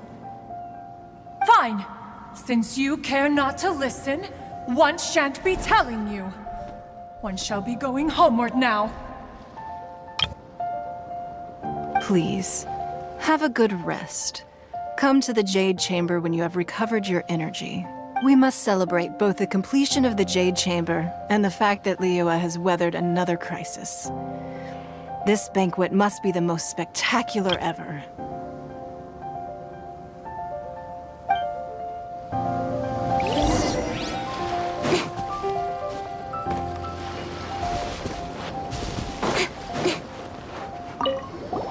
The Millelith's casualties are within the range we expected, but in hindsight, there were still flaws with our plan.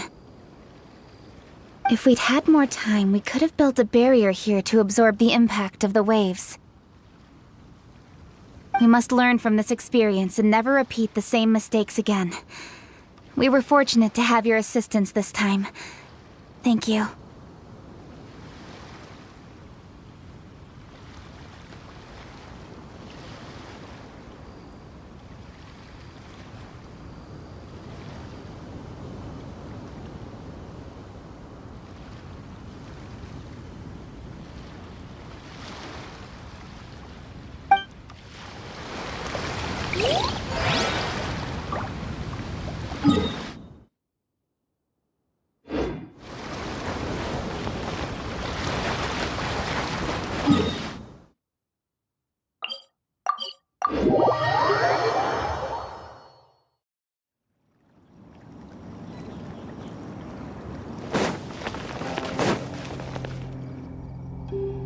Wow! Everyone's already seated! It's Paimon's first time attending a banquet in the Jade Chamber. The food here looks amazing. All of you here are my distinguished guests. I am determined that each of you thoroughly enjoys yourself.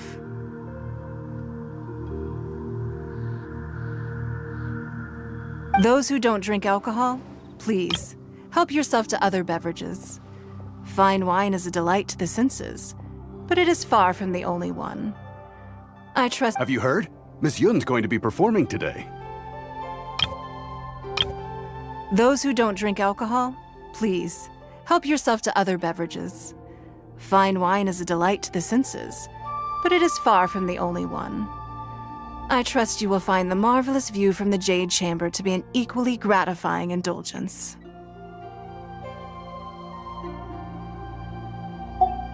Sure have. Honestly, it's the main reason I'm here.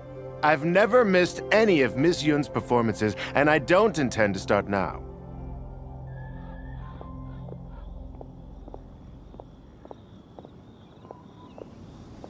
I hear she's going to perform The Divine Damsel of Devastation today, the one written by her father.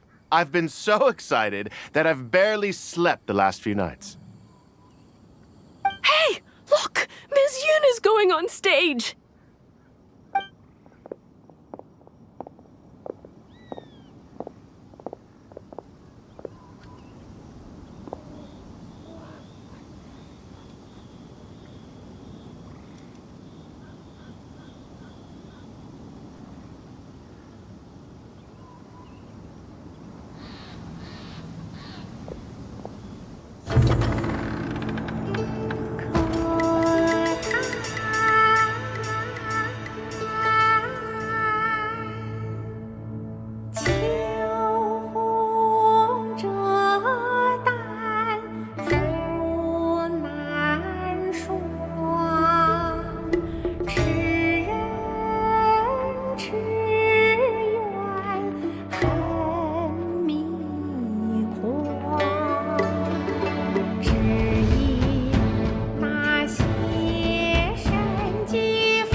神女披冠到这里本该接近尾声，但今日我再添一笔，唱与诸位听。知道为民言不实，自有知音多情思，功名烈烈见了心，只知不操心。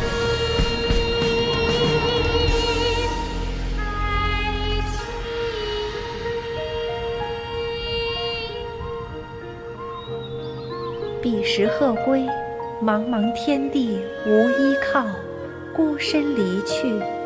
今日再会，新朋旧友坐满堂，共聚此时。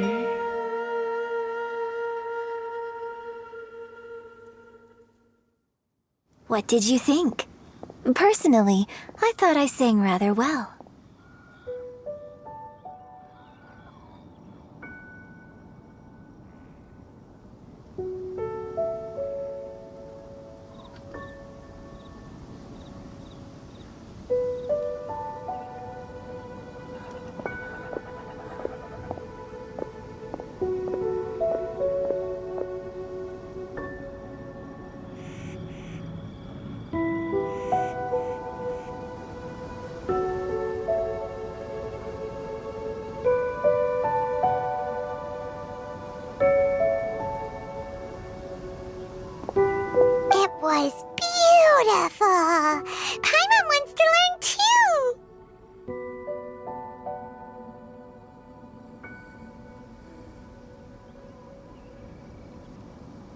It was wonderful.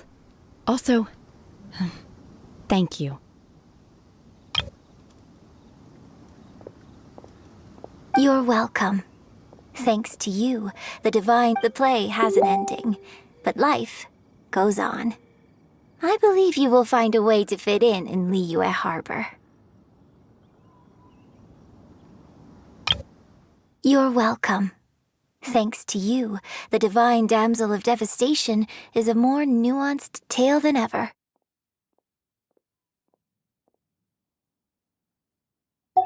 Thank you. I think I've found the opportunity I needed to change.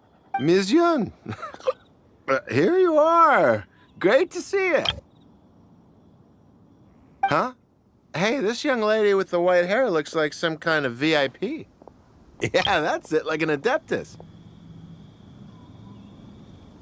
Wait, you're the girl from the opera, aren't you? The divine damsel herself. And look who else we have here, the illustrious traveler. Well, I'll be. This was definitely worth showing up for.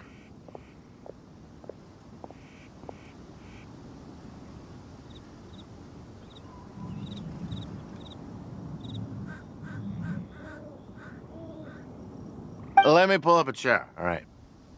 We'll all have a friendly chat, get better acquainted.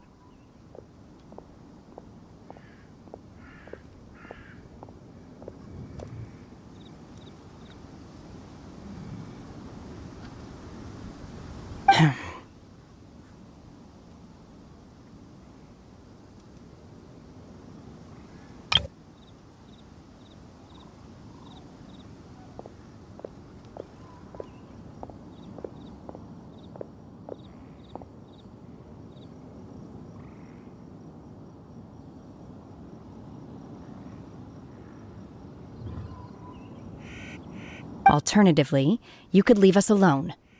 That is, if you'd prefer to finish your drink via the orifice of your own choice. Uh-oh, this feels all too familiar. Shenhe's back to her old self again.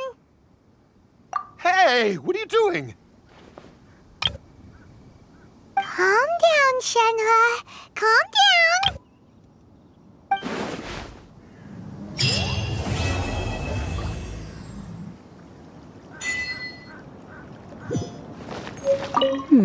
Now that I think about it, I'm glad Master sent me here to deliver the sigils. Otherwise, I wouldn't have had the chance to meet you.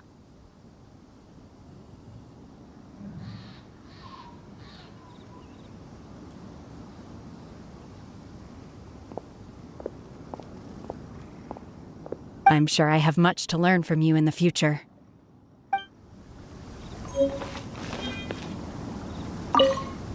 To act, one must first feel.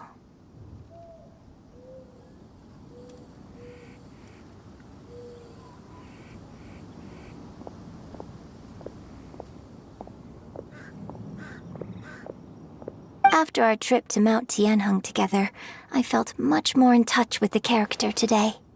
I believe I was able to deliver a more profound performance because of it. Next time I have a new opera, may we study the character together again.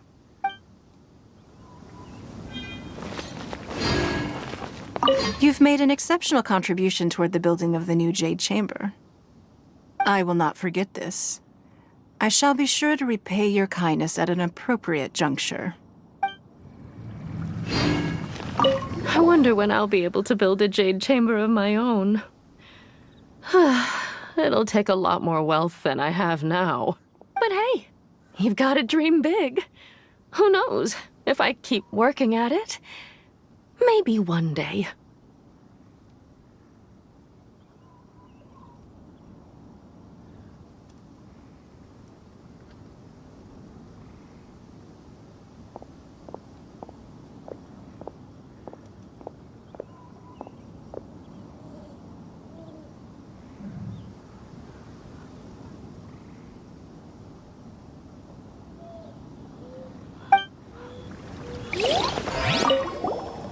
Drinking and watching opera in the Jade Chamber.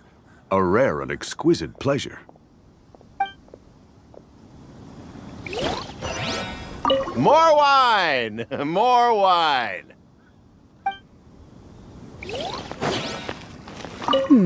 Now that I think about it, I'm glad Master sent me here to deliver the sigils.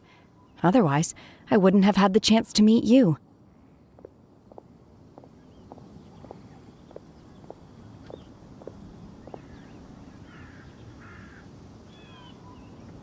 I'm sure I have much to learn from you in the future.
Traveler, please, over here.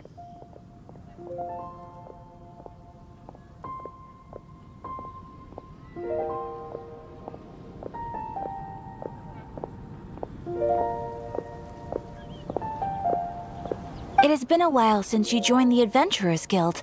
Are your adventures going smoothly?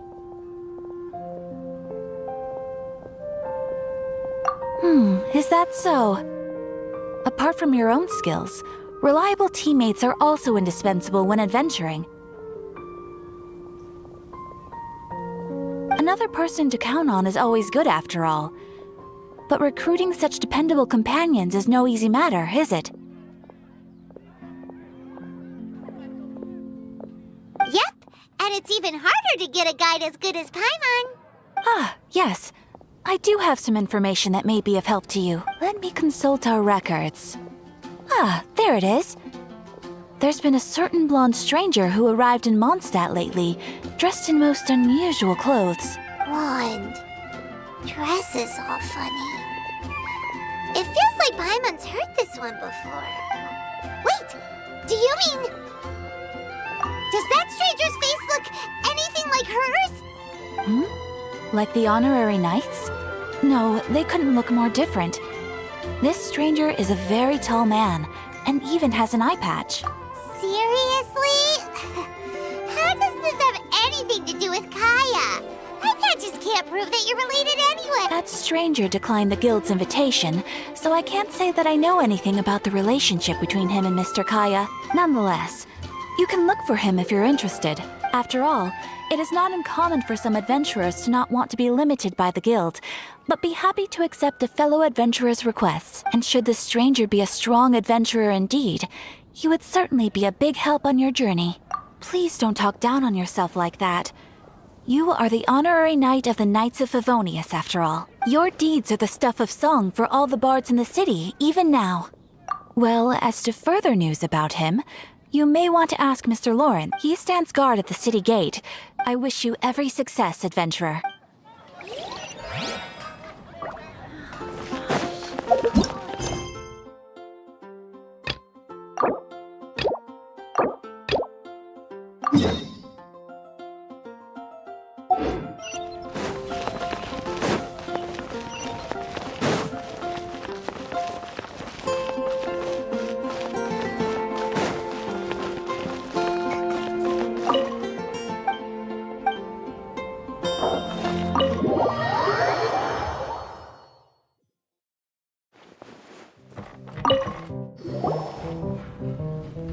So, you've got a tip. I must say, the patrons have been in a bit of a buzz lately. Though the topic on everyone's lips is more of an urban legend. Even minding my own business, I still end up hearing all about it. Uh-oh.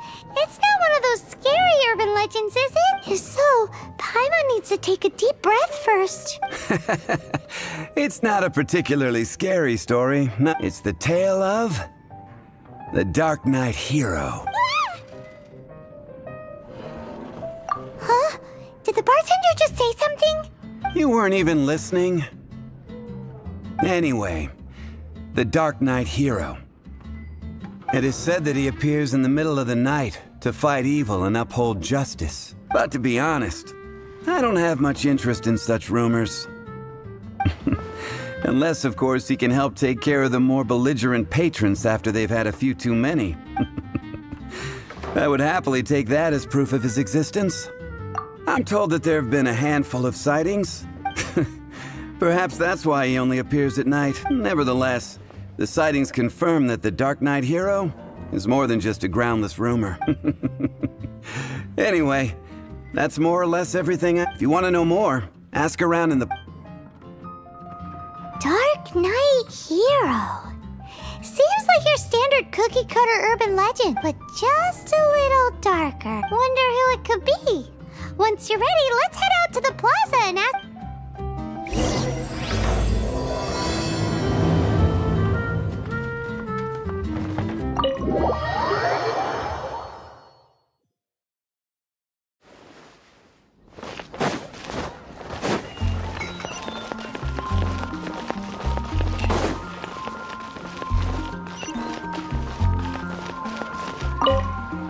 Greetings, I am Timaeus.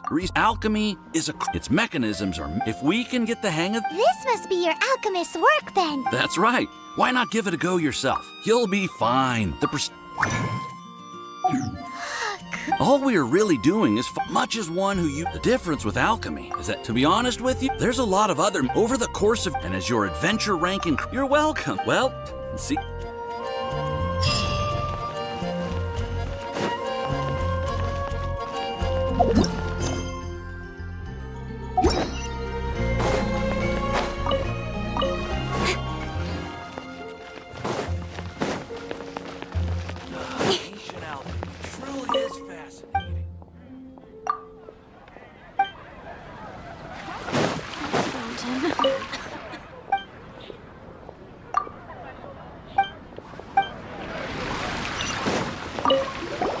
You want to find out about the Dark Knight Hero? Look no further.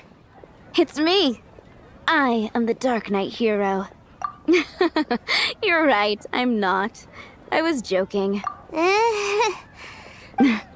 Jokes aside, I do think that the Dark Knight Hero and I have one thing in common. What's that? It's the way he sticks to his principles. Wow, so you're a nocturnal vigilante too?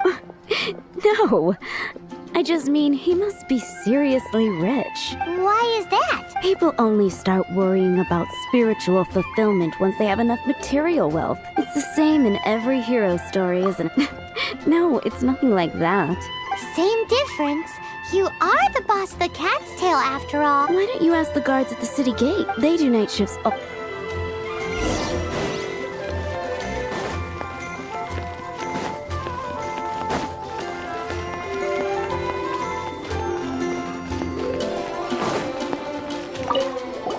You want to know about... In fact, I'm one of the few who has seen him with my own 2 eyes. Great! This is the guy. So, just who is the Dark Knight Hero? Whoa, slow down. Let me start. Well, I was patrolling one night when suddenly I heard something. I saw a gang of suspicious-looking fellows who looked like they were up to no good, so I quickly hid. Hid? You're supposed to be a guard! That was when he appeared. He was dressed in black from head to toe, perfectly hidden in the night. The way he crept up on those bad guys must have felt like a living nightmare. Wow! Guess what I did next? I wasn't the bad guy. Why would I need to run away? Still, I did leave the scene. I didn't want to be a nuisance to the Dark Knight Hero, so instead, I headed to the Knights of Favonius's residence. Correct. I thought surely someone with such a strong sense of justice and who voluntarily protects Mondstadt is exactly the kind of person you'd find in the Knights of Favonius. But it seems I was wrong. I checked everywhere, and there were no signs of anyone having left the building. So you're saying whoever it is can't be from the Knights of Favonius after all? Yes. But I just can't understand. I'm sure they would warmly welcome someone of his abilities. So the point you're trying to make is you don't know who the Dark Knight hero is either? Hey, don't be like that. At least by talking to me, you've ruled out a few more people. Anyway, try asking at the flower shop.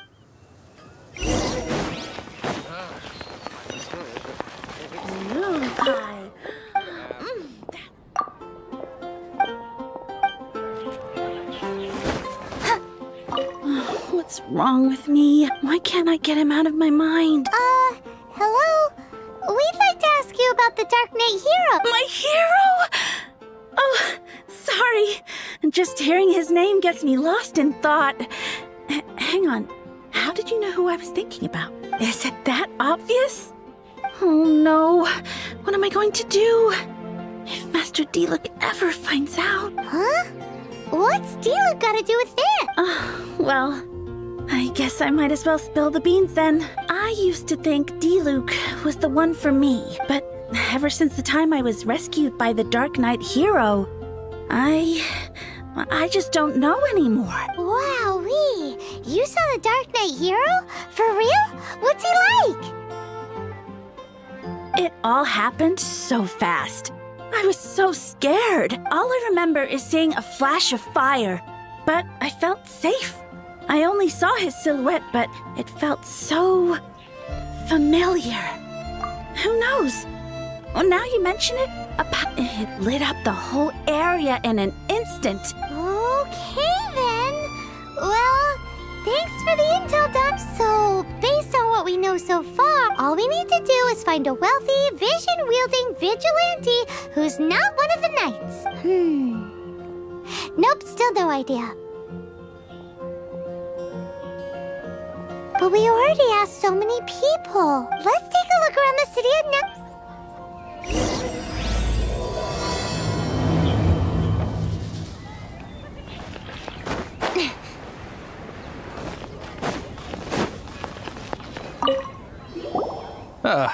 Honorary knight.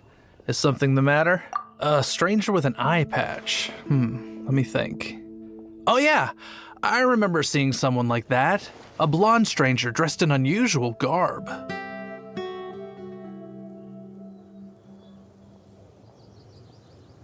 He was wandering all over Mondstadt at first, which I found I lost him pretty quickly. As long as Master Jean is here, there's nothing to fear from some suspicious, unusual-looking person. That might be true, but if it were up to Jean, she'd take this way more serious.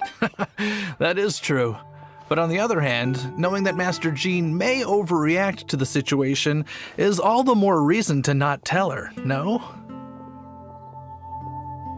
Anyways, oh yeah, he was at Wagner's smithy for a while before You should go ask him. Maybe he is...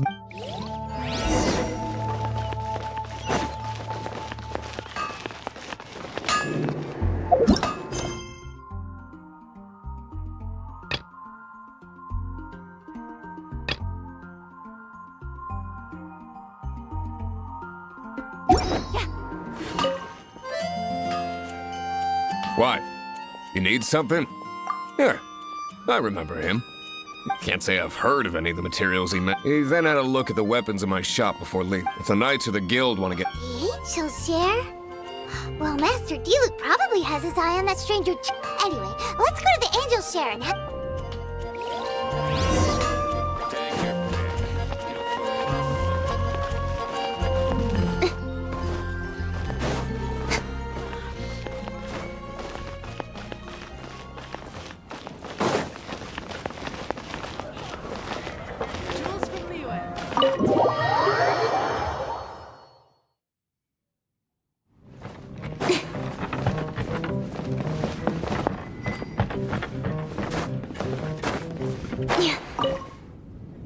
What will it be? Grape juice or apple cider? Hey, Charles! Have you seen a blonde stranger who wears an eye patch? That I have. He comes here every night. Just to drink, though. Doesn't order. He even sometimes mixes his own drinks. I don't know anything else about him, but from his selections and mixes, I'd say that he's quite the connoisseur. And what's Master D-Luke's opinion? Why, I just gave it to you. Quite the connoisseur. Investigating everything as always. Guess that's D-Luke for you. If you're looking for that gentleman, he ordered some new bottle of wine in advance yesterday. So he should be here today. There's too many raucous patrons.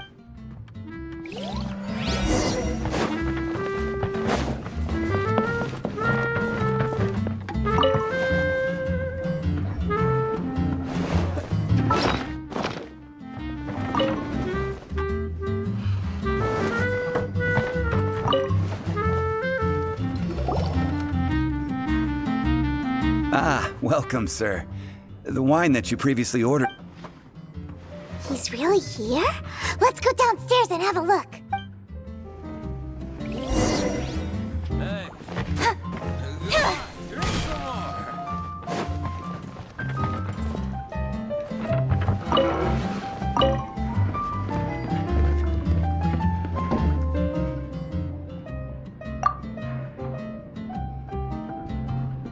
Wow, he's got no intention of paying us any mind, huh? A traveler, you say? Why are you traveling? Well, that's as good a reason as any. Sit down over there, then.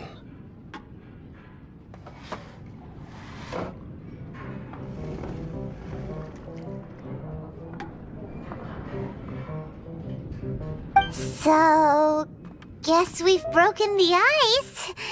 What a weird guy. That little one beside you. That's not true, and you know it.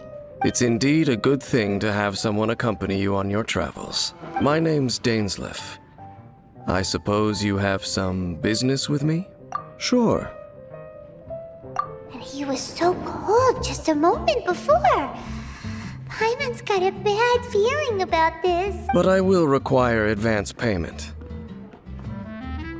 500 mora, and 3 answered questions. The 500 is a one-time fee, and we'll settle the questions in a moment. That's it. Well, now Paimon's got a really bad feeling. That kind of compensation can't be right. Ah, thank you. Now, as for my questions, I'd like you to answer them here and now. The answer to a question says nothing about right and wrong, only about differences in attitude. I only wish to know what your choices are. Question 1. The crisis Mondstadt faced was resolved by an alliance between yourself and that Animo Archon who calls himself Venti. Who, in your view, was the key to ending that crisis? I know everything that I should. Well, answer the question. Is that your answer? I see.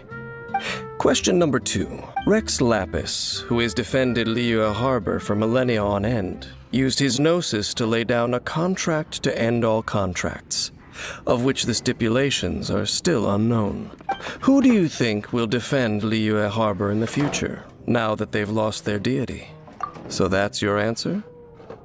I see. Now for my final question. This world has people who gained visions, and those who did not. Which of the two do you think hold more importance in the eyes of the gods? So, this is your answer then. As I thought, you really are similar to him. I'll take that 500 mora. And now I also understand your views on this world.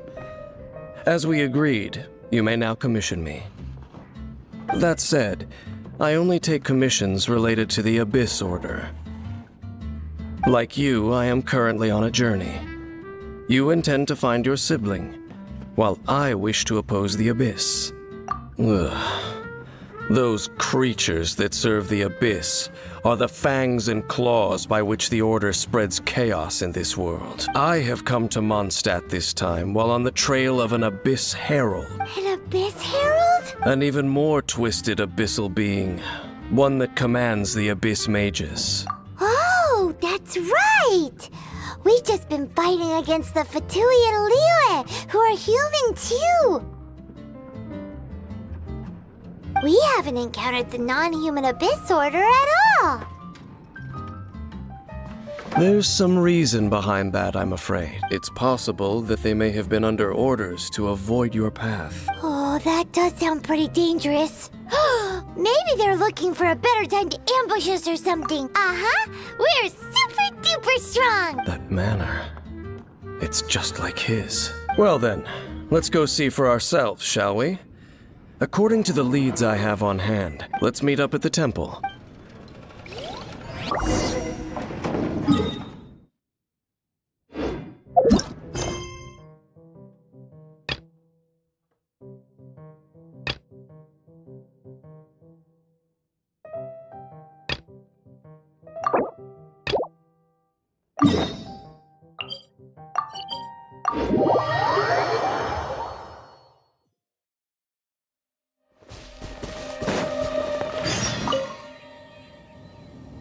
This abandoned temple does bear some marks of the Abyss, the Falcon of the West. Though it can soar in the wind. Oh, it's nothing.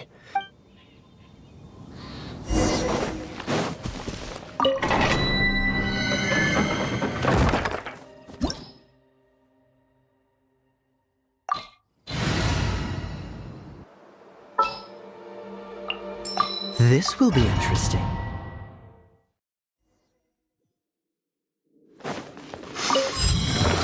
The sense of the Abyss is getting stronger. It's not far now. Paimon wonders what the Abyss Heralds look like. Do they look something like the Abyss Mages? Let's head further in first. If we do see that creature, that'll spare me the explanation either way.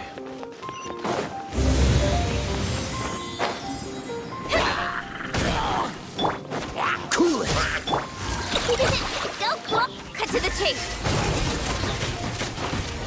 Don't blink!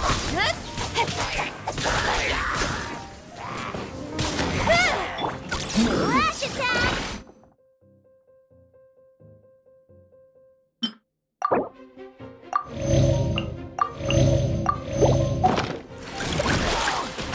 Get him! Speed of light! With sword from shadow! Don't blink! Chew on this!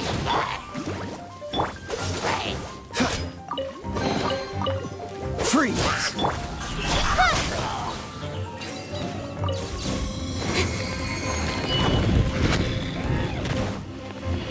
Speed of light! Oh, so sorry. Don't blink!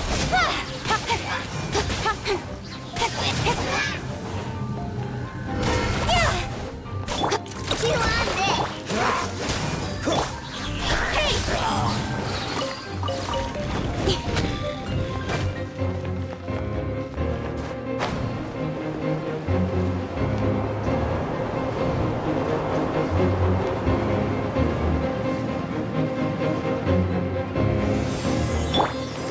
Ding dong! Let it ring! Nowhere to hide! Incoming! Go, go, bear! Cool it! Don't blink!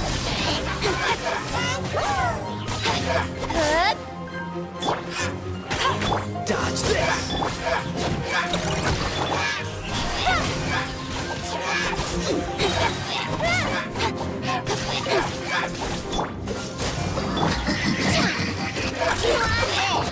Speed of light! Hey! Just a few Abyss Mages? Seems like that herald might have already left. The Abyss. It is chaos, and it is also destruction. It is a morass of inconceivable madness that encroaches upon this world's very foundations. That is why even the Dragon of the East, a servant of a deity, and the creatures of the Abyss desire nothing less than the overthrow of a world ruled by the Archons.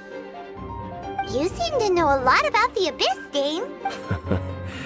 Well, we do have some history. I suppose that's as far as chit-chat goes. We should head to Wolvendom. Judging by the traces I'm for, perhaps we may find out.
Well, we're in Wolfendom now.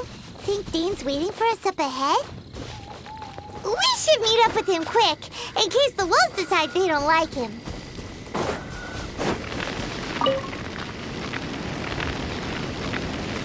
Lord of Wolvendom, great wolf king of the north, sharp of fang and keen of claw. And yet dwelling? No. Nor does it know me. I only know these things because a previous traveling companion of mine once wanted to hear its story. All right, let's go see if that Abyss Herald has stopped by. But where do we begin? Indeed. See that? Floating above the flames? It's an abyssal spell. Knowing what I do of the Order's habits, they've probably left similar marks behind elsewhere. Let's have a look nearby.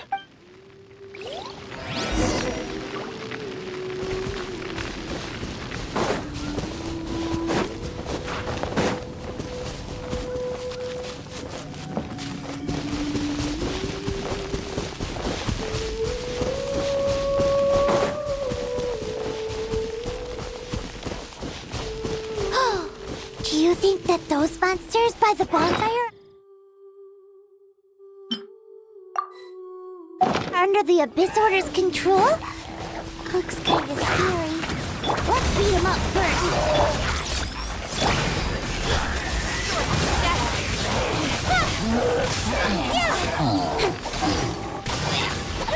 Whew, that's that. Let's go check out that bonfire. Looks like this bonfire's also got something to do with the Abyss.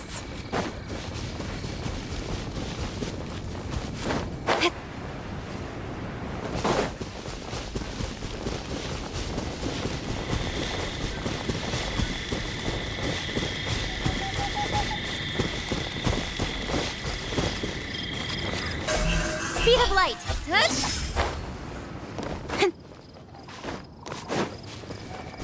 There's another one of those bonfire spells. Looks like the Abyss really has been around here. Yikes! Where did these monsters pop out from? Let's clear them out, and quick! Cut to the chase.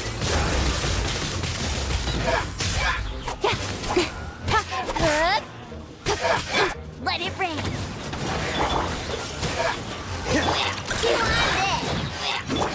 Speed of light. Hey!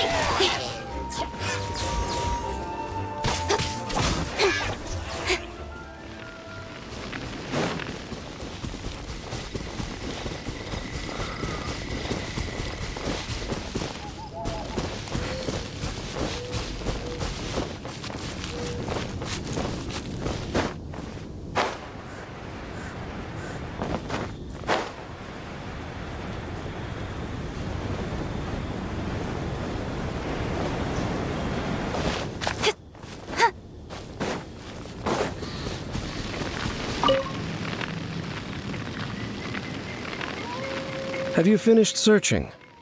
I searched around these parts and found some signs myself. But they were left behind by Abyss mages.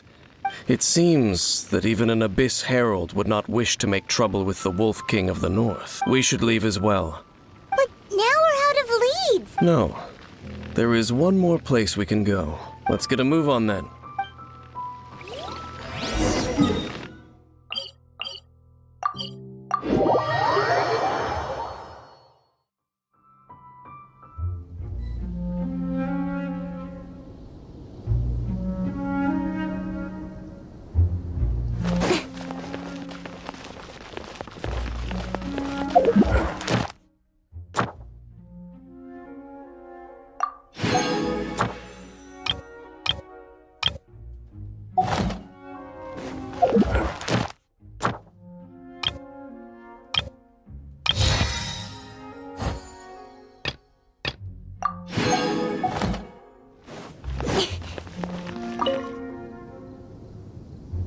I've heard about what happened to you during Mondstadt's crisis, but I suppose that this place is more lair than storm terror at this point. In fact, if my memory serves, this ruin has had largely nothing to do with that dragon for a long time.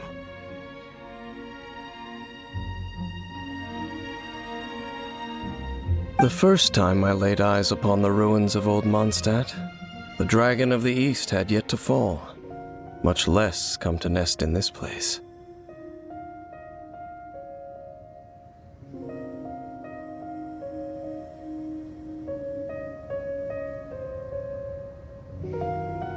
Huh? But Paimon remembers that Dvalin first got in trouble hundreds of years ago. Don't think too much about it. Do you remember the light actuators that once sealed this ruin? If the Abyss Order is interested in this location, let's go see what the situation...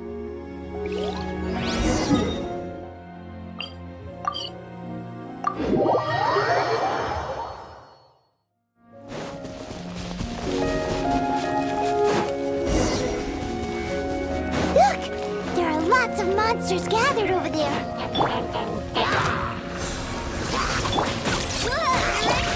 Don't blink!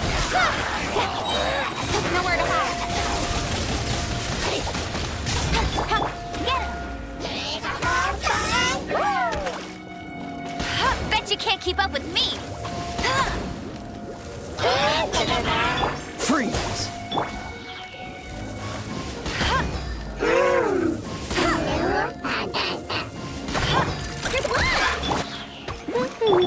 Incoming! Hey! Dodge this! You on it! No escape! Don't blink!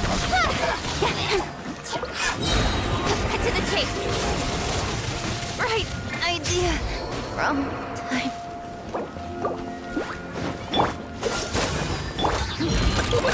Go claw! Crash attack!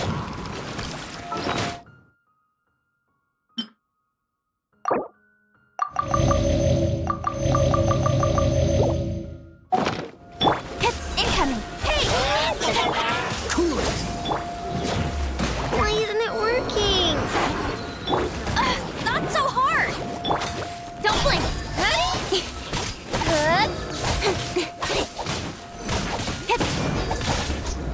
Dodge this! Hey! Don't get frostbite! Speed of light! With sword from shadow!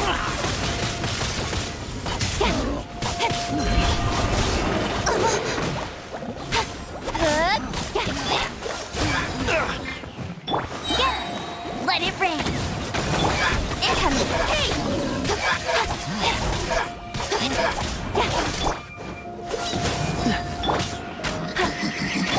Don't blink!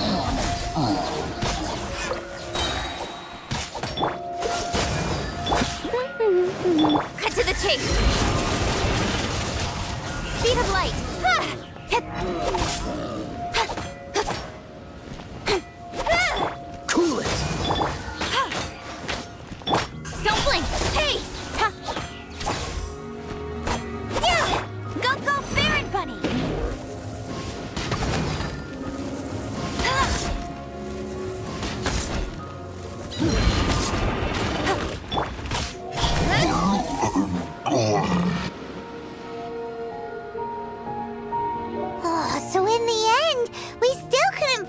been... I wouldn't call not having to gaze upon such a creature a shame, exactly. No, you're right. If it's a really powerful monster, it would be best to go around it. How good it would be if all perils one encounters in their journeys could simply be solved by going... Once upon a time, yes. I simply have You know, Dane, you keep talking about that person this and that person that. Where are they now, anyway? He no longer travels. I'm afraid that traveling can be too exhausting at times. Oh, is that how it is? Well, why are you traveling alone then? I still have some things left unfinished. Yep, and it's good to have a home to come back to, isn't it? We camp out a lot when we... Hey, once you find your sibling, we should find a place to stay too, shouldn't we? Mondstadt's Fisherman's Toast is pretty tasty, but Liyue's one-man restaurant is great too.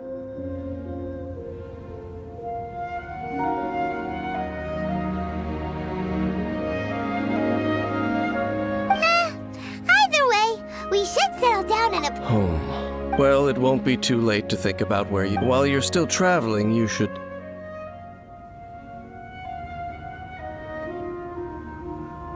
Huh? What's familiar? A familiar feeling, you say? Whichever it is, we can reach the top of that cliff. Oh, Dane moves really fast, doesn't he? Let's use that wind current nearby to catch up.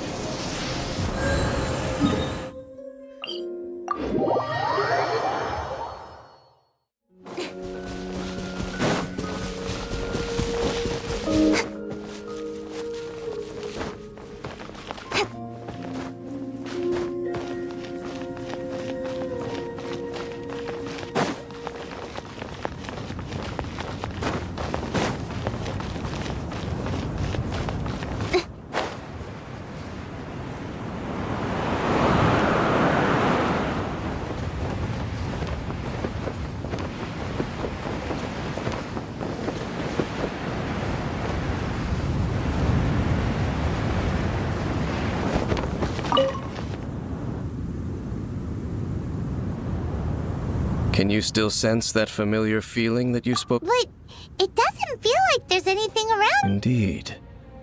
There doesn't seem to be anything strange about this place. It doesn't look any different from the last time. My traveling companion brought me here on our... So, Dane, what about you? What's your favorite place? Me? I no longer remember. I merely followed my traveling companion around on that journey. That's all there was. Huh?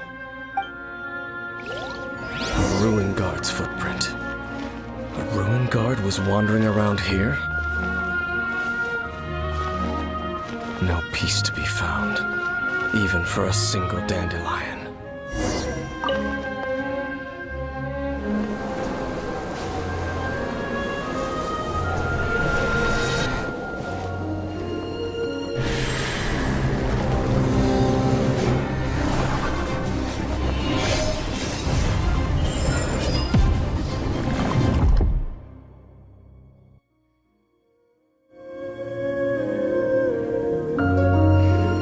What's gotten into you? You were just spacing out. Huh? You mean your brother? But how could that be? You only touched that dandelion for a second. Perhaps that dandelion bears some sort of scent that only you recognize.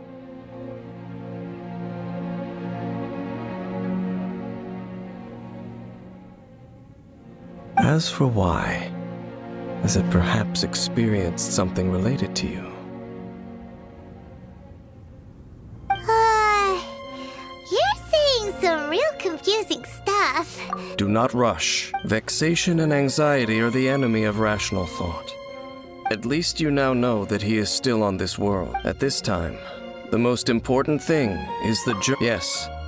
And this is something you must keep in mind. May you find your kin at the end of that journey. Huh? You're leaving? Already? Only for now. Don't worry. We will meet again. After all, I did take 500 mora and those 3 answers you gave me.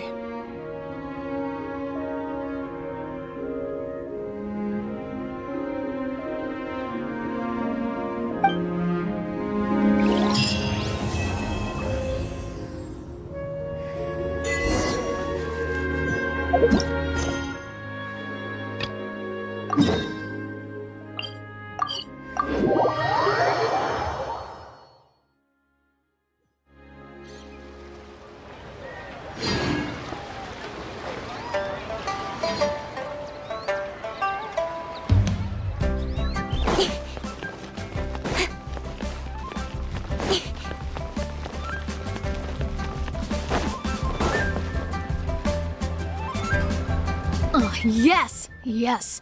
They have the audacity to go after anything!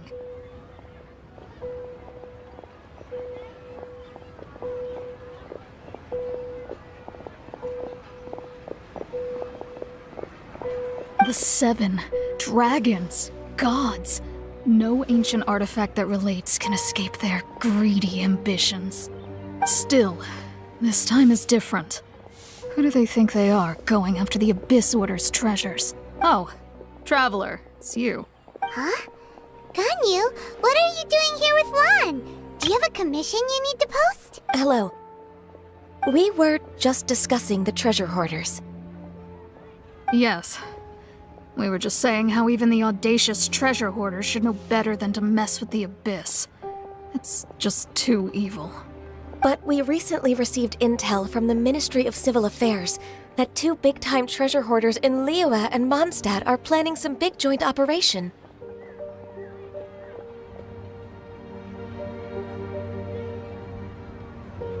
Two big-time treasure hoarders? Yes. They're known as Big Sis of the South and Raptor of the North. Oh, Raptor! Paimon remembers he tried to run away from Amber and Mondstadt. But who is Big Sis of the South? You are correct. She's the head of the treasure hoarders in Liyue. As I understand it, the treasure hoarders all call her boss. Some say that the god of thieves even bestowed a gift upon her for her exploits, making her Big Sis of the gods. But that's probably just a wild rumor. Anyway, the treasure hoarders discovered some previously unexplored ruins that the Abyss Order has been secretly guarding in the shadows.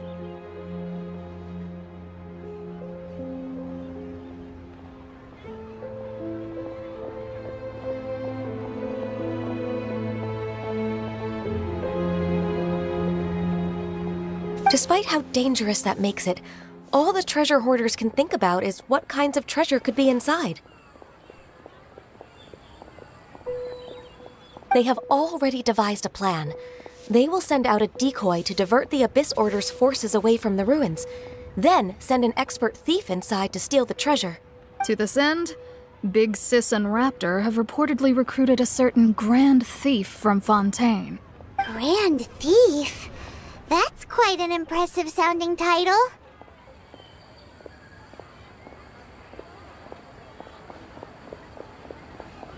Oh, indeed. He is an extraordinary individual. The Grand Thief is highly respected in the treasure hoarders, in the same way that we adventurers look up to great adventurers. Ah, so you're familiar with the author of the Tevat Travel Guide, then? Correct. The Grand Thief is someone as renowned as her. So, despite being relative big-timers in Liyue and Mondstadt, Big Sis and Raptor had to put in a lot of work to convince a thief of his status to come and personally oversee this operation. With the major changes in Liyue recently, the Ministry of Civil Affairs and the Millelith already have their hands full. They don't have any time to investigate rumors about treasure hoarder activity, but anything related to the Abyss makes me feel like there is some unknown danger lurking beneath the surface. So I decided to come to the Adventurers Guild to post a commission. Leave this commission to us! Oh, thank you so much. Good to see this in the hands of a reliable guild member. Well then, good luck.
treasure hoarder activity here.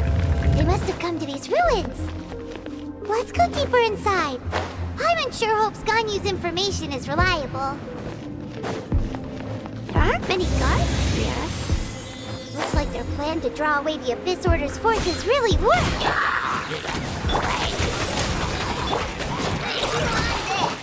Speed of light.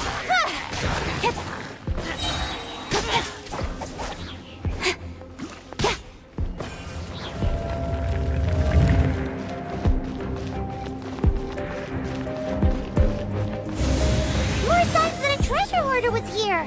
This should be the right direction. But why does it feel stranger and stranger as we make it deeper into these ruins? Be careful now. Paimon's right behind you.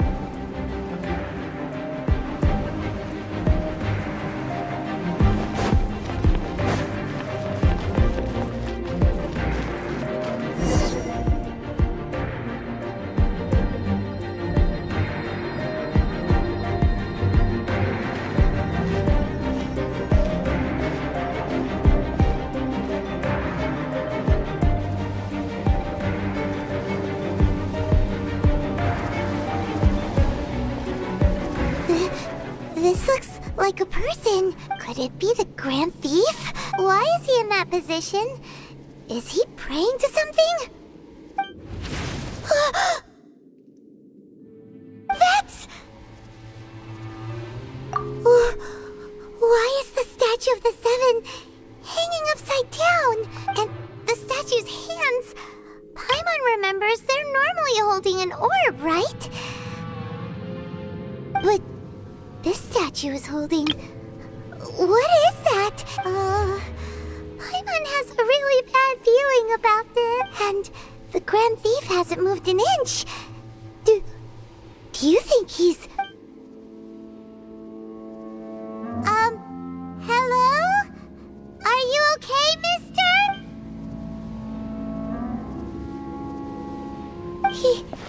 He's dead. Paimon doesn't feel so good. Let's get out of here, and fast! We should report back to Ganyu and Lan. Ah! We can't stay here! Quick, run!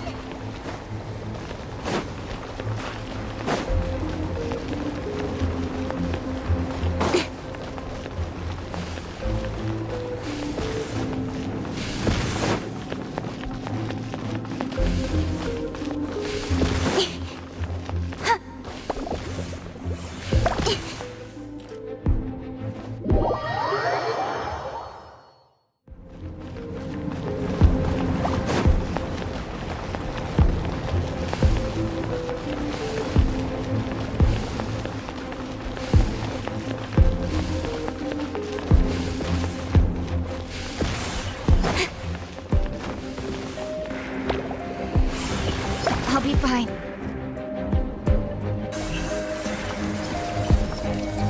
Don't blink!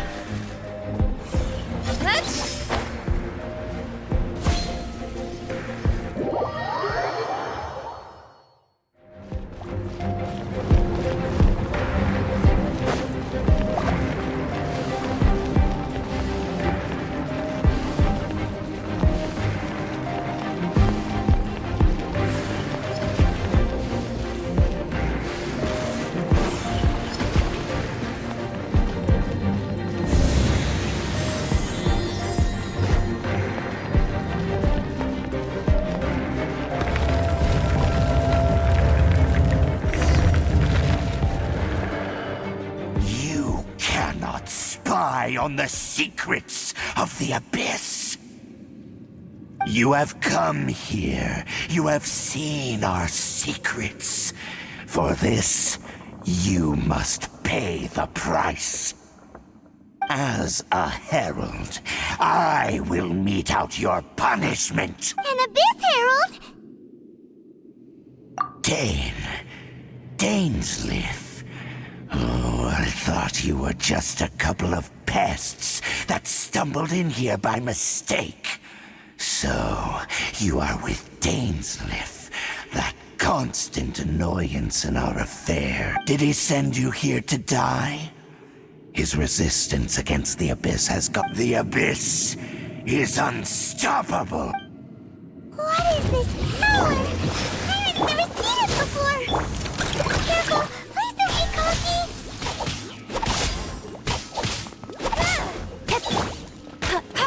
Dodge this! You on it! Decimate! Annihilate! Speed of light!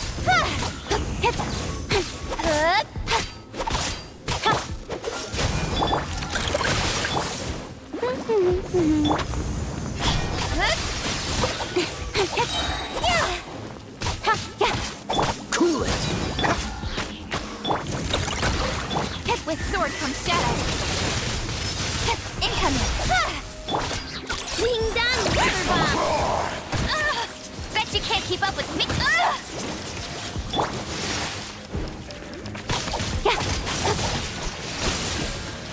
Speed of light.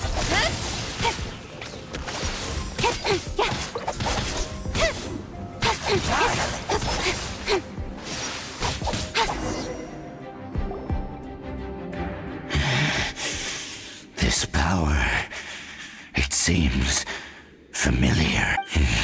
I see. So it's you.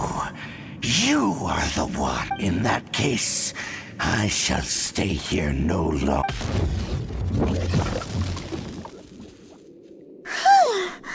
What a tough battle! Oh, such a strong enemy. Who knew the Abyss Order had monsters this powerful among them? Huh? What is it? What are you thinking? Oh, right, yeah. We're near the exit.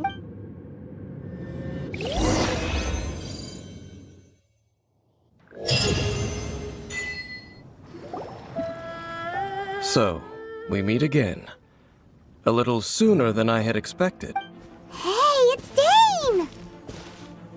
Judging by your expression, it seems you just experienced something quite strange. Could it be that you encountered an Abyss Herald in those ruins? Huh? How did you know that? I've been on the Abyss Herald's trail. I didn't expect to find you here as well.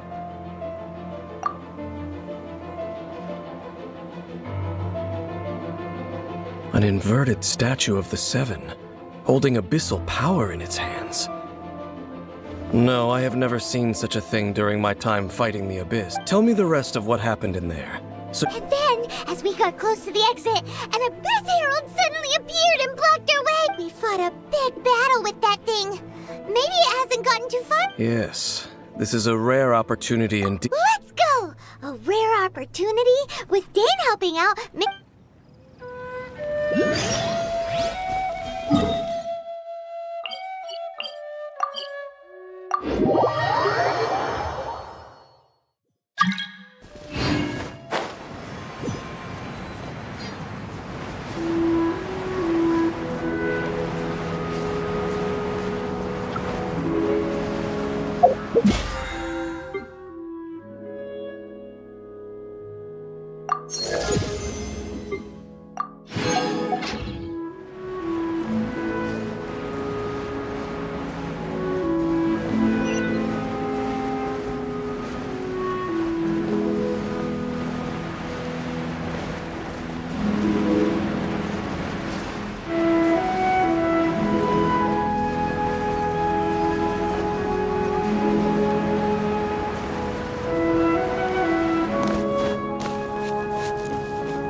That's everything.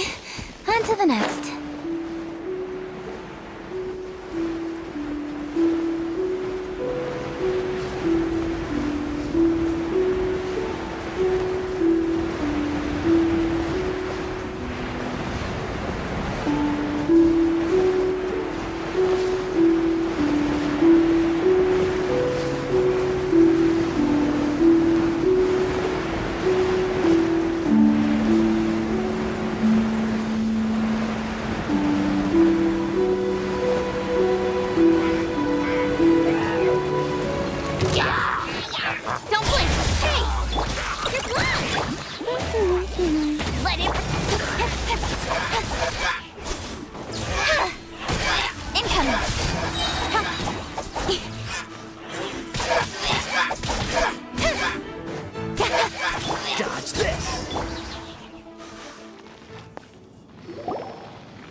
just now? No. They were just digging through these abandoned ruins. Oh, is that so? Looking for chaos devices, chaos circuits? They wouldn't be searching for such ordinary. In fact, I was nearby investigating precisely because abyss mages often come out from that ruin to They seem to be searching the remains of ruin. However, they look disappointed, so it would seem they haven't found it yet. Well then, why didn't you grab one of them just now and ask what— I certainly don't mean to be merciful towards these monsters of the abyss, but I have a feeling that their plan with this object is of major importance to the entire abyss. One cannot discover the truth behind, or rather, these abyss mages likely fear something else, much more than they do Paimon is getting goosebumps thinking about all— All right, we shouldn't waste—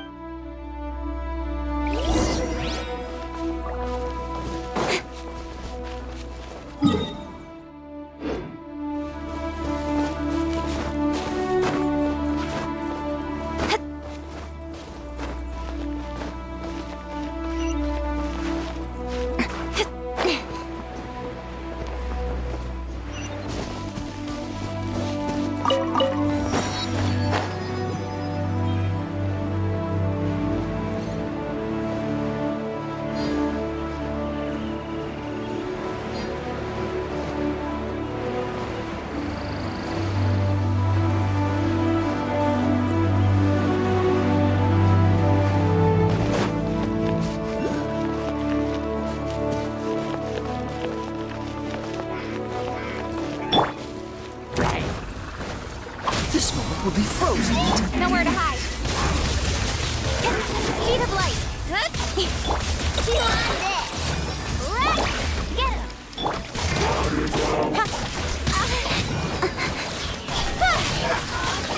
No one escapes my son. To the chase. Don't blink.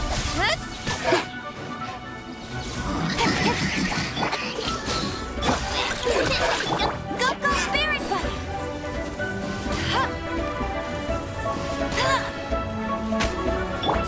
Speed of light!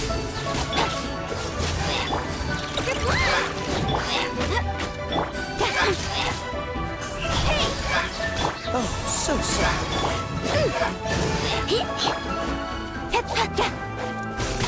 Incoming! Let it rain! Nowhere to hide!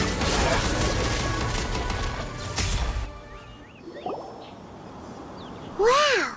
Besides the Abyss Order, Ruin Guard— seems wherever we find an Abyss Mage hideout, There are no coincidences in the world. Everything is the fruit of seeds planted long ago, just like your appearance in that tavern. Time is just waiting for those seeds to sprout. Forget it. Just some needless musing. The connection between the Abyss Order and the Ruin Guards is by no means incidental. Rather, they are both branches that have grown out and up from the same roots. But branches? Roots? What do you mean exactly?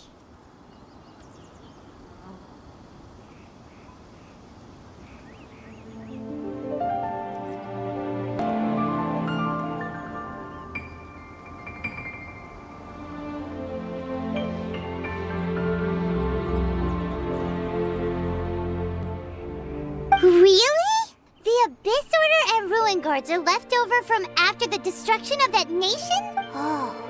Speaking of Conria, that's really a super ancient name. Oh, right. As your guide, Paimon should explain a bit here. A long time ago, the nation of Conria was...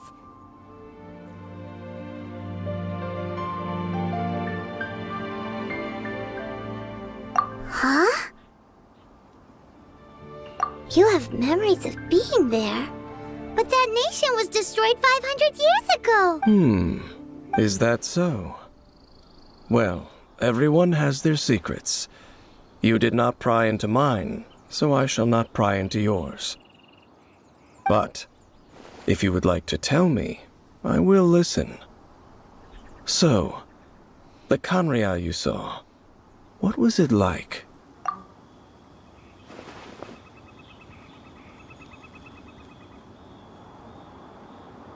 So that's the complete story, huh? Paimon thought that you ran into that unknown god first. I see. So your first memory after coming to this world was being awoken by your brother from within that meteorite. It seems your brother woke up first. But the question is, how long before you? And then your brother told you that the destruction of Khaenri'ah plunged the whole world into chaos, and that you two should leave this world called Teyvat? The destruction of Khaenri'ah? He said that?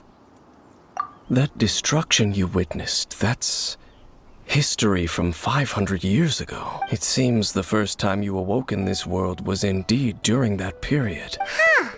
So your brother must have understood this world better than you did, because he woke up first. And it was shortly after that that you encountered an unknown god who blocked your path, so you couldn't escape. Oh, Paimon knows this part really well. I understand. When you awoke at that time and hurriedly tried to leave for another world, you didn't know anything about Khaenri'ah. But now, since you have come to gain some understanding of Teyvat, you are able to guess that the war you witnessed all those years ago must be the war that ended Khaenri'ah. Am I right?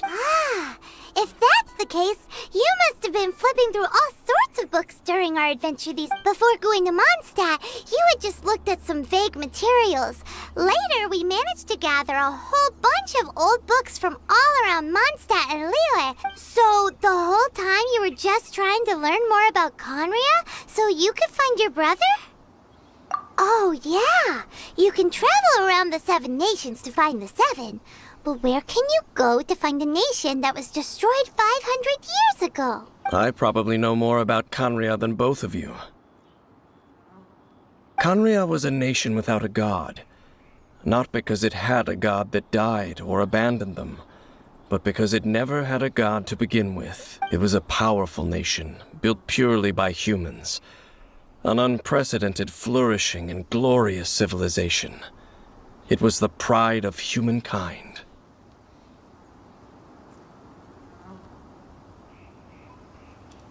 A nation without a god? Later events unfolded just as you remember. It was all destroyed by gods. You mean that... 500 years ago, the gods descended upon the world and brought desolation to Khaenri'ah. The pride of humankind was uprooted and crushed, like a weed removed from the garden of the gods. How could that be? The history books don't say anything about that. Yes, well, continuing to discuss the past now will only dampen our spirits. Let's keep moving. I will tell you...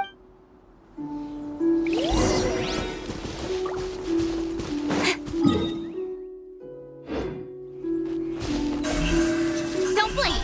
Hey!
Speed of light.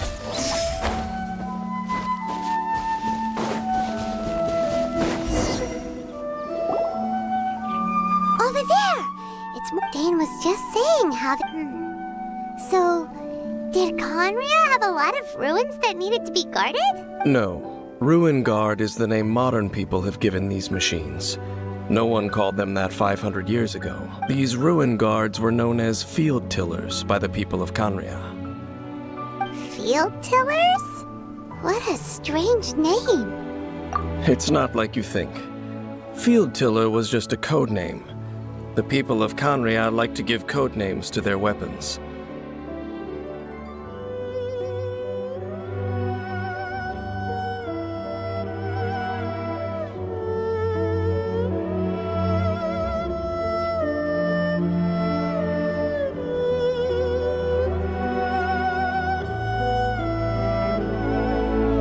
The land is not to be tilled with farming tools, but rather is to be fought for with steel and blood. This is how the field tiller came about. Fought for with steel and blood?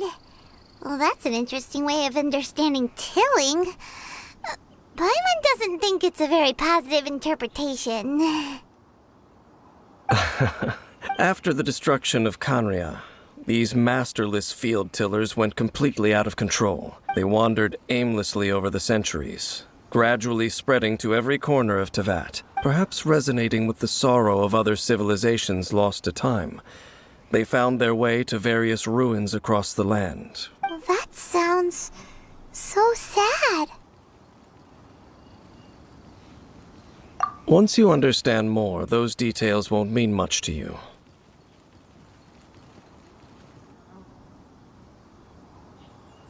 But no matter their past, all that remains of them now is the danger they pose.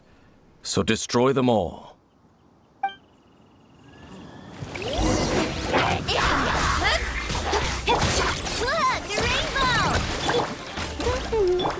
Freeze!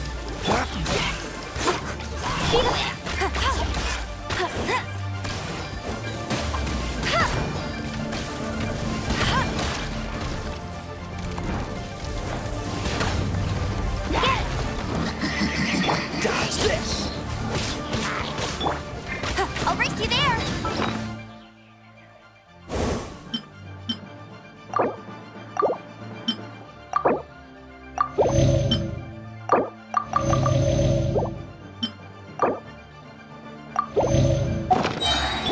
Don't blink!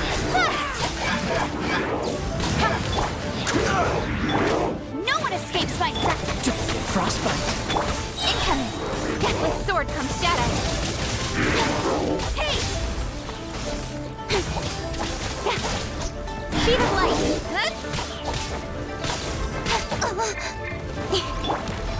Dodge this! Go, go, very funny! I'll never surrender!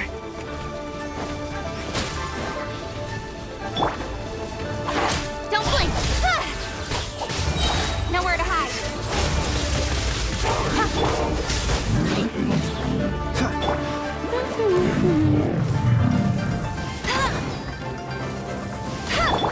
Speed of light!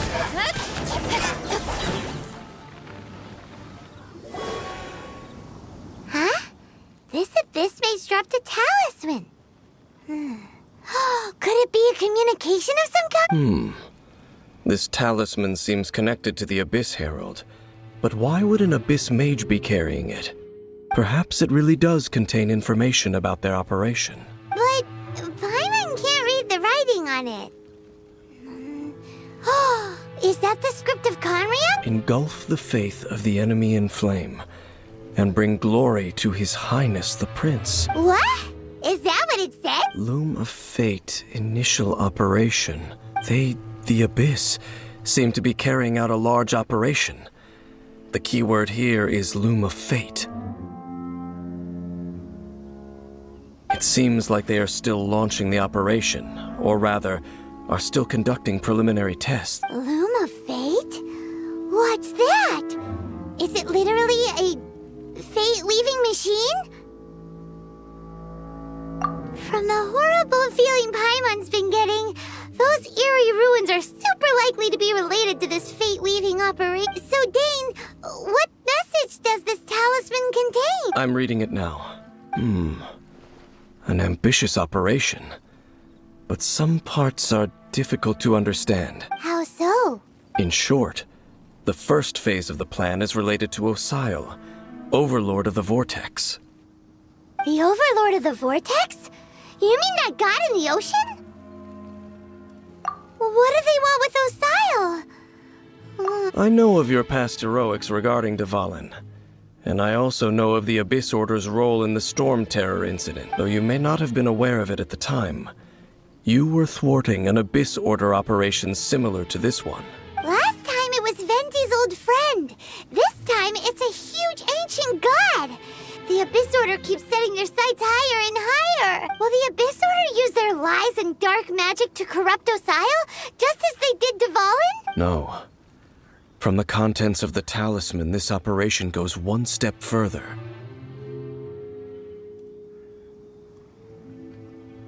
They won't just corrupt Osile's mind.